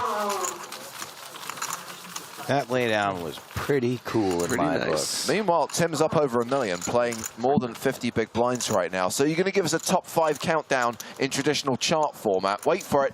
Dun, dun, dun, dun, dun, dun, dun, dun, dun, dun. In at number 5 on Griffin's list of his favorite video games of all time. Oh, Jesus. Okay, well, I have to. I don't have them off the top of my head. No particular order. Go. No particular order. Okay, Red Dead Redemption, first one.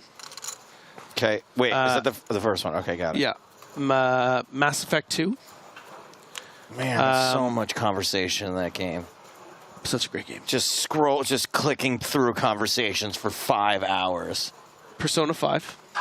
Persona? Did you just make that up? No. I haven't played Personas 1 through 4.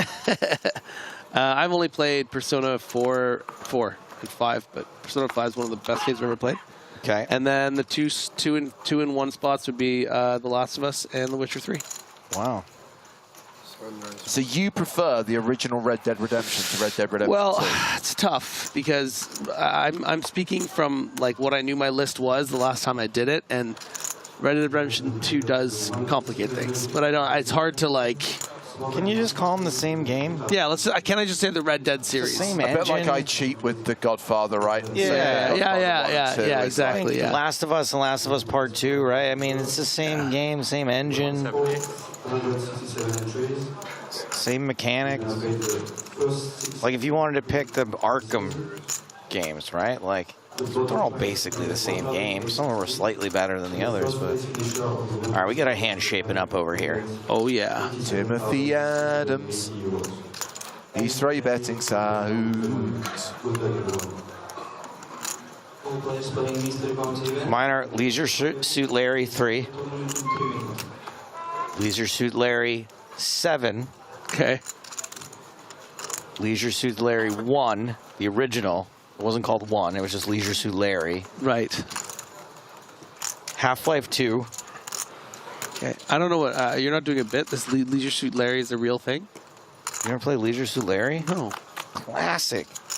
Yeah. Classic game. What was it called? Something else in England? Was it called like Vest Victor?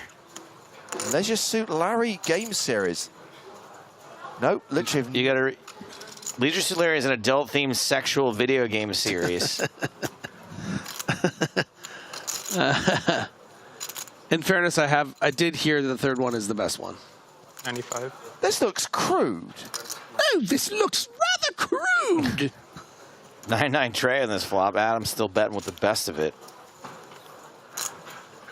So I kind of hating life, being like, do I want to make this pot 700K or 600K, and I'm just in here with this ace jack.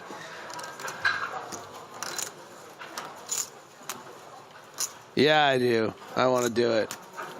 I can do this. Kind of have to, right? Getting exploited if you fold ace jack there. Exploited. Lubly. Lubly. Salut drawing deed. Leisure suit Larry magna cum laude. That was a good one.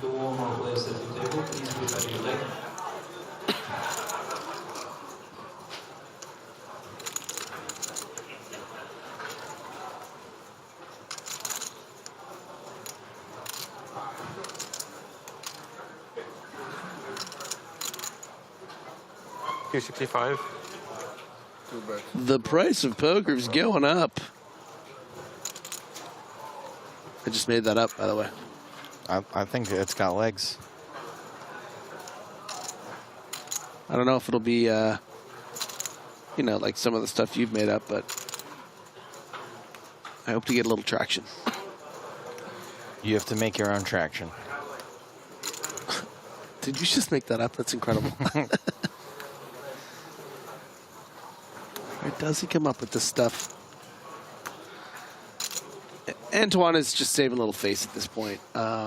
Even if you think sometimes maybe Adams is mucking about, you know, you're kind of hoping for just like a shutdown of some bluffs on the turn here. Or it's okay, Sayed. You can. It's okay. It's not your fault. It's not your fault. Just let it go. Rip Cheater says, Griff, what do you think Adams does if he misses the turn? I don't know, write it a letter. Dear Turn, it's been many months since we dined on the beach overlooking that sunset. Book a ticket to see it next summer. I was looking for a queen. You gave me an 8.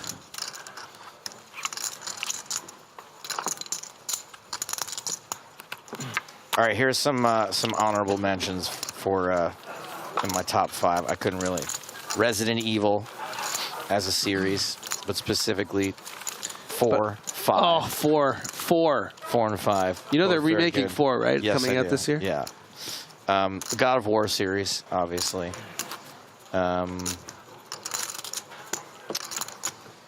Half-Life I wasn't joking about. Half-Life 2 is a pretty great game. Did you find yourself more interested / invested in the Ragnarok experience because you watched that recap of God of War? You're like, oh, maybe this looks like it was pretty good. It definitely explained who the headless Scottish guy was. It's not headless, but the bodiless Scottish yes, guy. smartest man in the world. Yeah.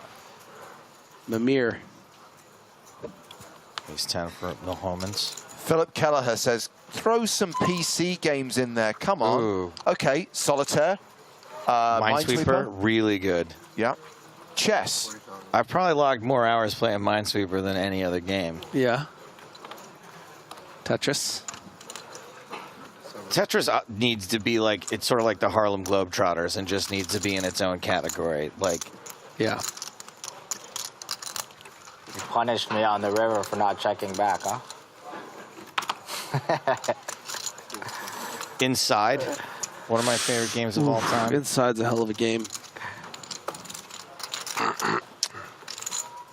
There's this new game that's coming out that's kind of in the style of that. There was this viral clip going on with this like lady in the lake. Have you seen this? I don't think I have. I'll track it down for you. Shoot, I just had one. Oh, this is controversial, but I get a ton of enjoyment out of XCOM.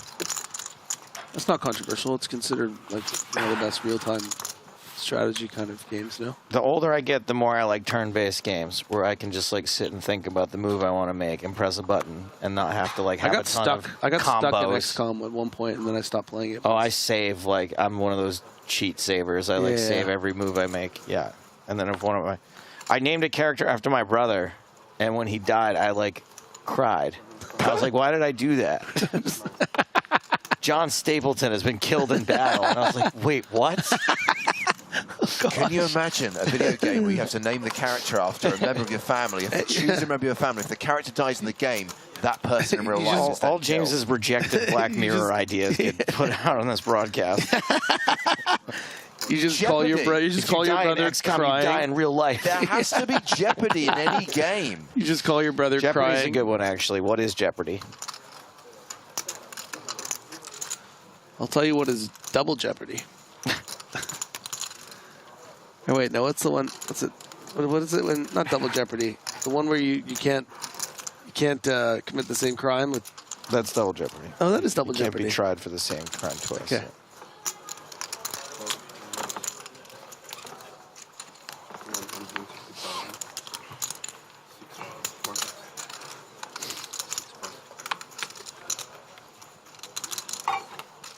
Kalev going after the chip leader, who seemingly always has it. Well, this is going to work against a lot of the opening range of Gomez, but not this particular hand.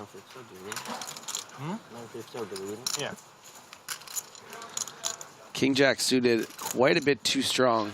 You're going to have to protect against the 3-bets with hands like this. You know, you wonder what Gomez is going to do with King 9 suited or King Jack off, King 10 off. Probably find some folds with those kind of hands. The King Jack suited, oh, we are seeing a flap. Oh boy. Domination, rotation.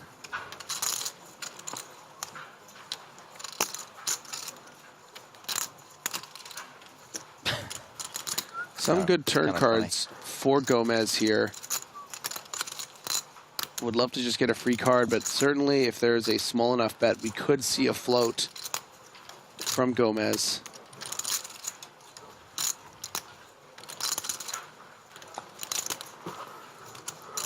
It's certainly possible we just get a fold. Doesn't want to get into too much trouble here.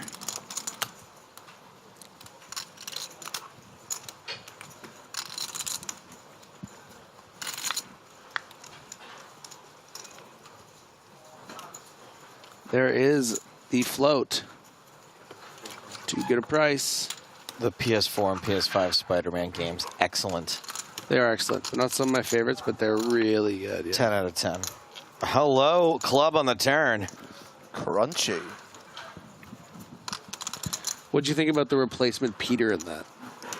Miles Morales? No, the replacement Peter, like they replaced the animation of what the guy looks like in the PS5 version. I didn't even notice.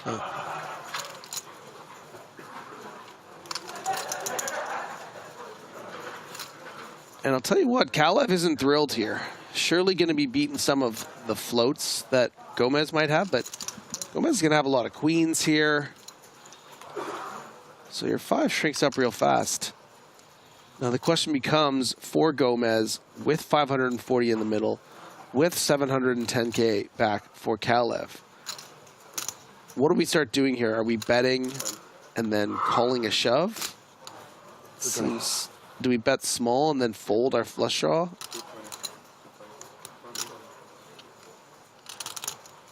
Michael Johannesson on YouTube says Witcher 3 just got an update a few days ago, next gen update. I'm not going to play it again.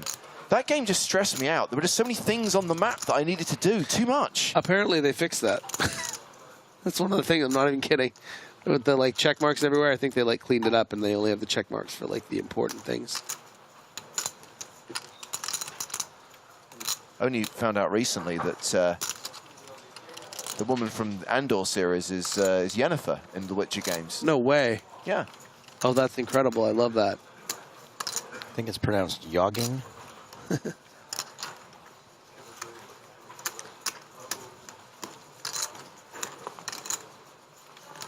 This is an incredible amount of pressure for a pair of 5s. Wait, to be clear, when you say the woman from Andor, do you mean the sort of blonde? Yes, the Imperial Security Bureau. That's woman. great.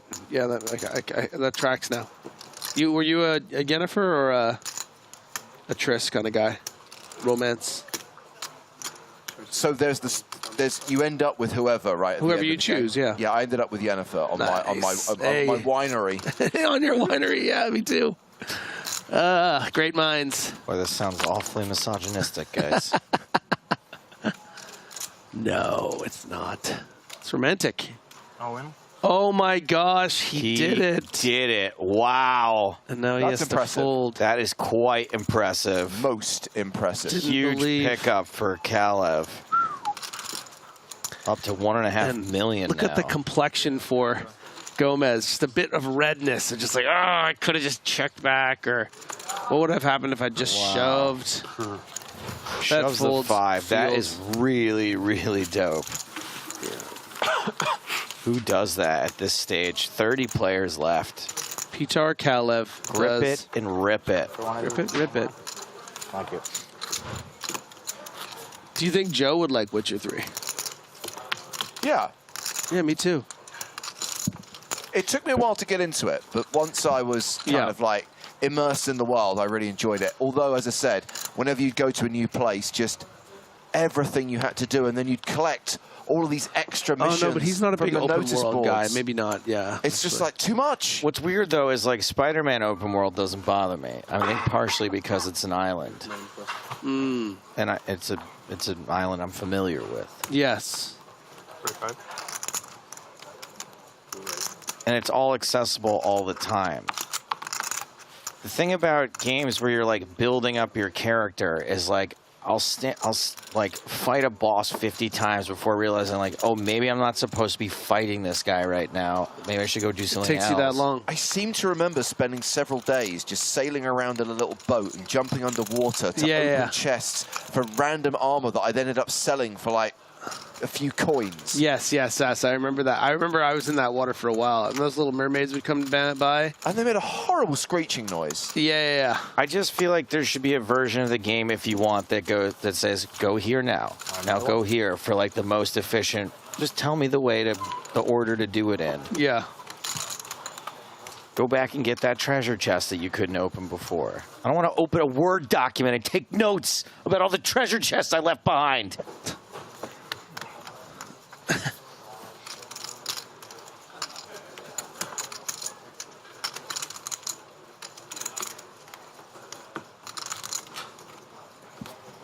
Meister 1. I'm still stuck in a cave with Lara Croft.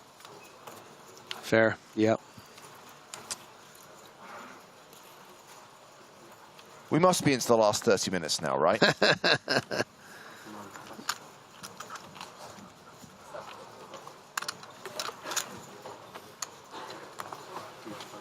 And inevitably, you saw it yesterday as well, things do tend to slow down as everyone's just winding down, ready to come back refreshed for another day tomorrow.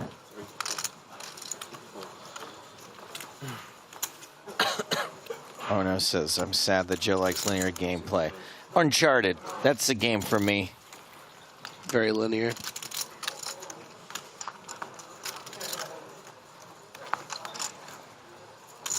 Last of Us is linear. Yes. Very. Have you started Last of Us 2 yet? They haven't released the remake of Last of Us 2. I'm going to wait for that. It's not going to be a remake. They're not going to remake Last of Us 2. Why do they remake Last of Us Part 1 then? Because it's a game from 2003. Or 13, rather. Last of Us 2 came out 2 years ago. 3 years ago. Oh. One game of the year. It just came out. It's like beautiful on like PS5. It's already beautiful. Yes. Okay. You're fine. Did they replace Elliot Page in that one too? Stop.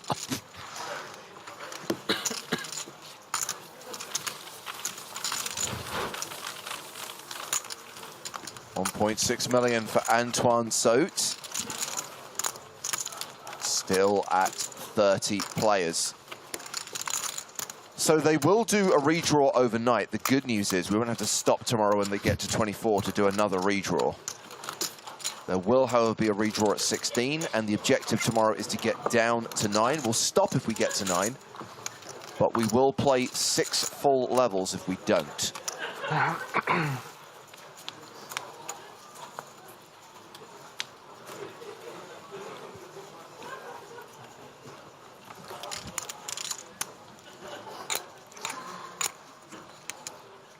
3-5.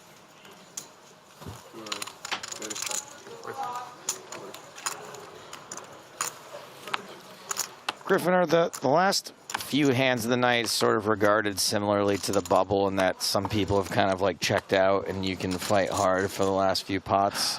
Is that a thing or no? There's just a lot of like light posturing with that kind of stuff where it's like that's like kind of the energy, but then it's like there's the opportunistic people that want to like use it as an edge and just like take a couple hands here and there.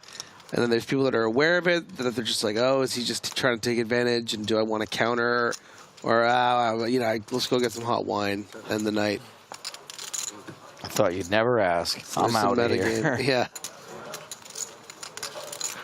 Do we have a how many hands are left thing going on there? It hasn't started? I haven't drawn yet. Clock's still running.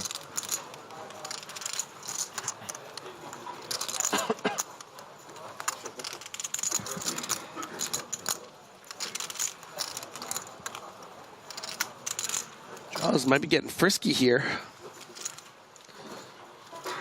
Seeing how active Timothy Adams has been. And to a big enough sizing, it might just scare off Tim to be like, God, I really want to be set mining right now.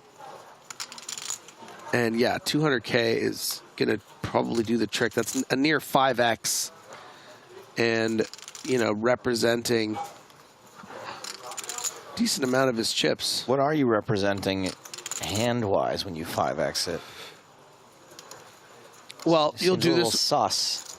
You'll do this with your big value hands as well, right? Like you are balanced, and it's obviously are you doing this particularly with queens, kings, and aces.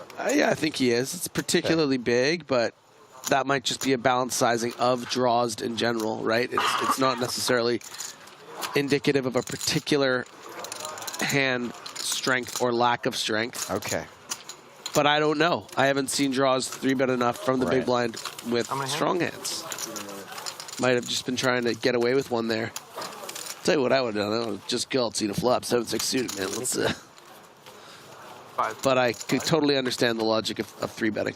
Okay, Griff, they have paused the clock and they've decided, or rather they've drawn for the number of hands still to play, and the number is 5. Perfect. Is that a lot? 5. That's the most. If no one, but I thought it didn't it used to only be 2, 3, and 4? 3, 4, 5?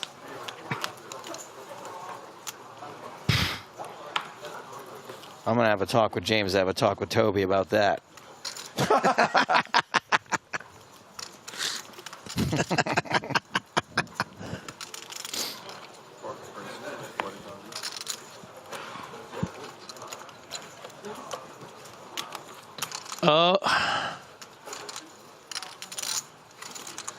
Get him, Millhouse.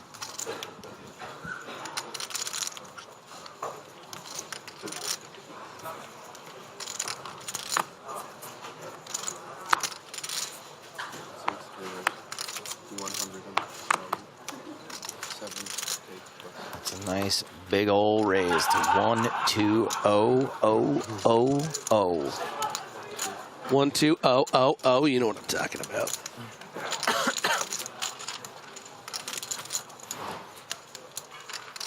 That's 1.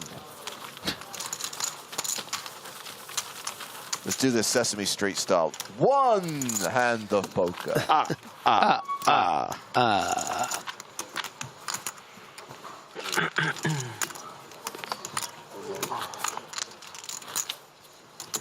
What's better, team? This beer or the Finnish one?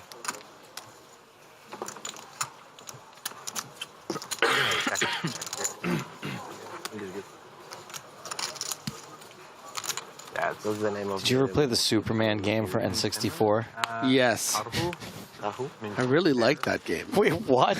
I don't know why. It's widely regarded as like one of the worst game of yeah, all when time. I say that, I mean like I don't know. I just like I don't know. like The being ET game Superman. gives it a run for its money. I liked flying around. Of course. I mean, you've got to judge every worst game by its generation. Yeah. Today is like pretty good quality. Double ladder. Yeah. The whole game was like you were flying through like things to like Rings. time trial. Yeah, rings. Yeah. And there was 2 Supermen. I remembered like liking a red it. one and a blue one. I remembered liking it. Yeah. I was quite young, but here's the thing about the ET game. I've played it. It's terrible, but it's not much worse than most of the other Atari games I've played. I have no idea what's going on in most of them. If it's not like Galaga or Tank or whatever that game is called, I don't know what the hell's going on in any of those games. oh gosh, guys, this has an opportunity here. By the way, I need to clip this entire conversation for my taxes this year when I write off all those video games. Oh, boy.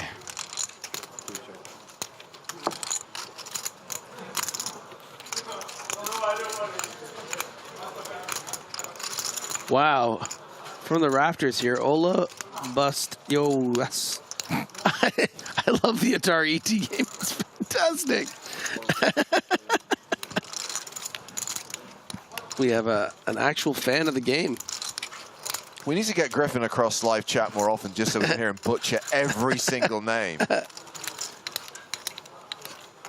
Chris Money Mac Ree. Money McCarr.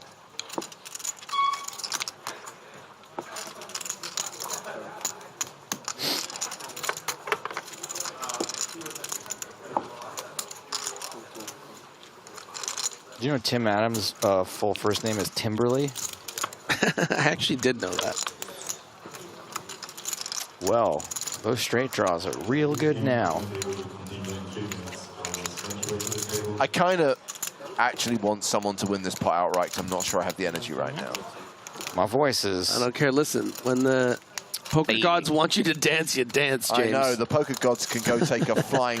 Like, okay, guys, this is my impression of the poker gods up there, you know? Okay, guys, we'll give them 5 hands, and we'll do a chop on some. 5 hands? Do we even do that? Isn't it never more than 4? Just do 5. They'll think it's normal. They'll think it's a bit suspicious, but they'll... Have we ever done 5 before?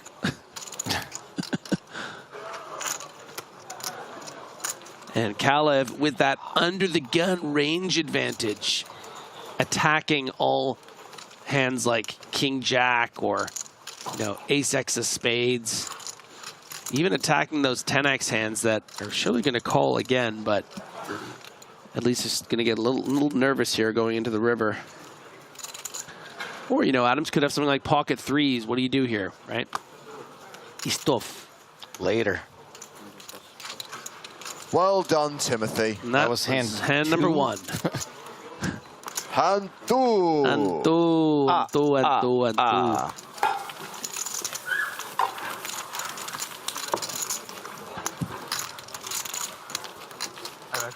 I haven't been drinking for a while. You? For the record, it's Olo Bus. Thank you. Drinking. OAS. Or just yeah, barely. I mean, if I drink, I usually drink beer. And I haven't been drinking beer. Just, It's too busy winning $26 million. you don't drink, really? I drink, but if you go out and party, only if I go out. Typical Spanish. Or typical. Or dinner, special dinner, whatever. You have wine or beer? Yeah. Not like every day or something. Right.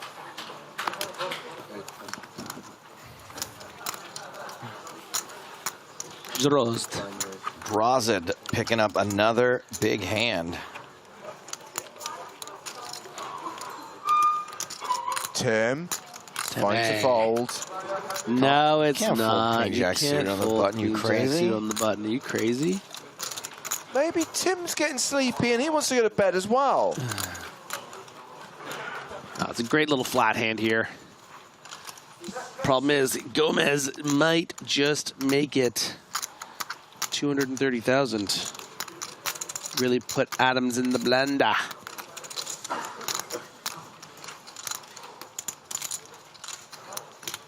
Or draws it in the blender, I should say.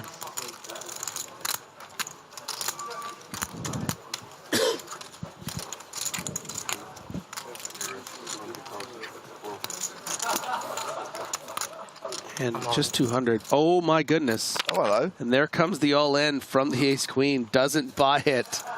Show me better than ace-queen suited, buddy. I don't care. I don't care about all your chips, pal.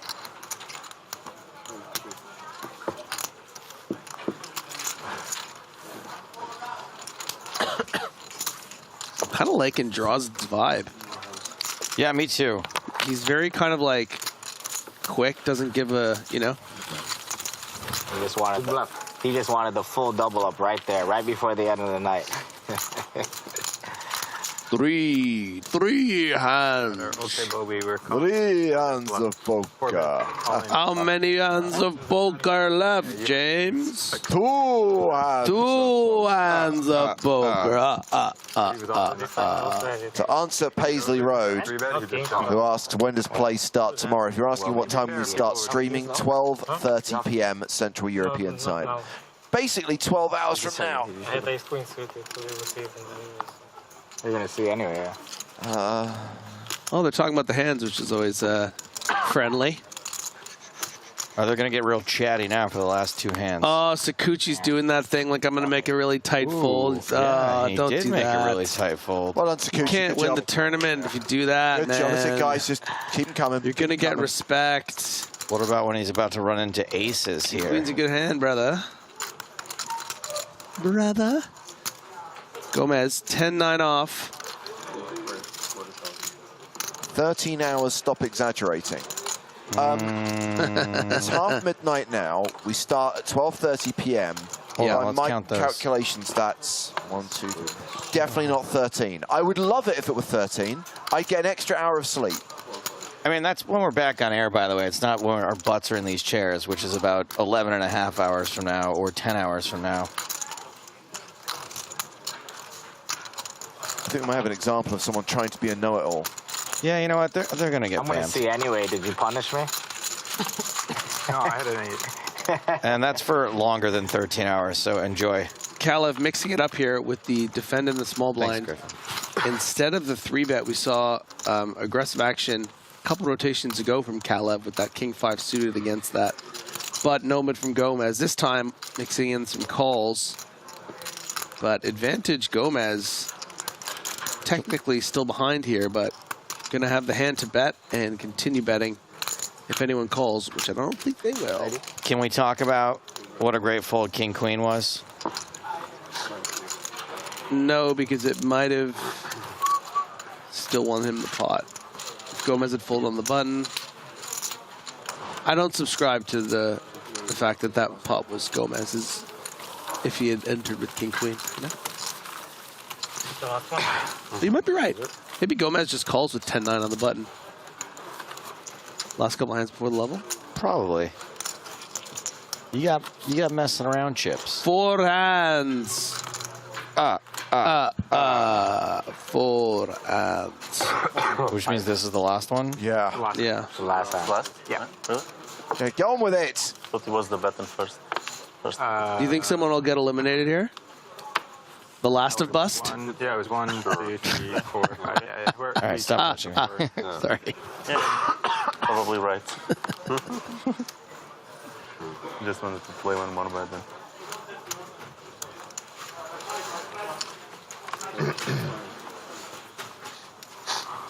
The final hand. That's the right. final hand. Throw them down. away. Give Antoine Soto a walk. Bag your chips. Come back tomorrow. Jobs are good. And bish, bash, bosh. Bag of chips. Bag of chips. Hot wine is on you, Joe. Yeah, sure, it's fine. I just can't carry it all. It's hot. Oh man, Suit would have loved the walk there. And Gomez does win the last hand of the night. Okay, that means day 3 of this EPT Prague main event is in the books. A pretty grueling 12-hour day, and I mean that for the players, not just for us. And we have to do it all again tomorrow, although there is a potential target tomorrow. Our objective is to get down to the final 9. Either that'll happen, or we will play another 6 90-minute levels of poker. I do. And Hello, everyone. So endurance is required for the players and the viewers and commentators. And your ID as well. And please write as clearly as possible on the bags. Bag him and tag him. No, not tomorrow. Well, let's see the end-of-day chip counts of the players we've been watching on our last feature table. Tomorrow, the blinds go to 10.25. So Gomez, who may well be the overall chip leader, has around 3.5 million, more than 135 big blinds. Comfortable stacks for most of these players. In fact, no one is short. Tim Adams hovering around the 50 big blind mark. Jordan Sakuchi, fewer than 40 bigs, but still pretty comfortable. Gonna go the distance tomorrow. We'll be right back here 12 hours from now, but also 24 hours from now. A reminder of what they are playing for once we get down to the final 10. With 6-figure scores once you make the top 8, and a 7-figure score up top with more than $1 million. By the way, guys, if you do want to see the chip counts of all the remaining players, check out the live updates on Poker News. Of course, they'll have the seat draw for tomorrow as well. The final 4 tables, hopefully playing down to one last table. Good night. See you all tomorrow. Thank you, Alex. And, of course, you can read all about EPT Prague on the PokerStars blog. Howard Swain's, Jack Stanton doing great work. If you haven't read Howard's great piece about the chairs and the elimination of the squeak, read it now. Howard Swain. Blog, the place to go for updates and other stories happening here at EPT Prague. And yes, we still have 3 days to go. The good news is tomorrow is the last of the long days, the last of the hard slogs. We will be on air 12:30 Central European time for more action from the EPT Prague 2022 main event. Day 4 will be here. We'll be here. We hope that you will join us for that. Until then, thank you for watching the stream. We really appreciate your company. Thank you for keeping us going over the last 12 hours. From Joe Stapleton, Griffin Benger, Nick Walsh, Maria Ho, Sam Grafton, and me, James Hartigan, it's good night from Prague. Everything could be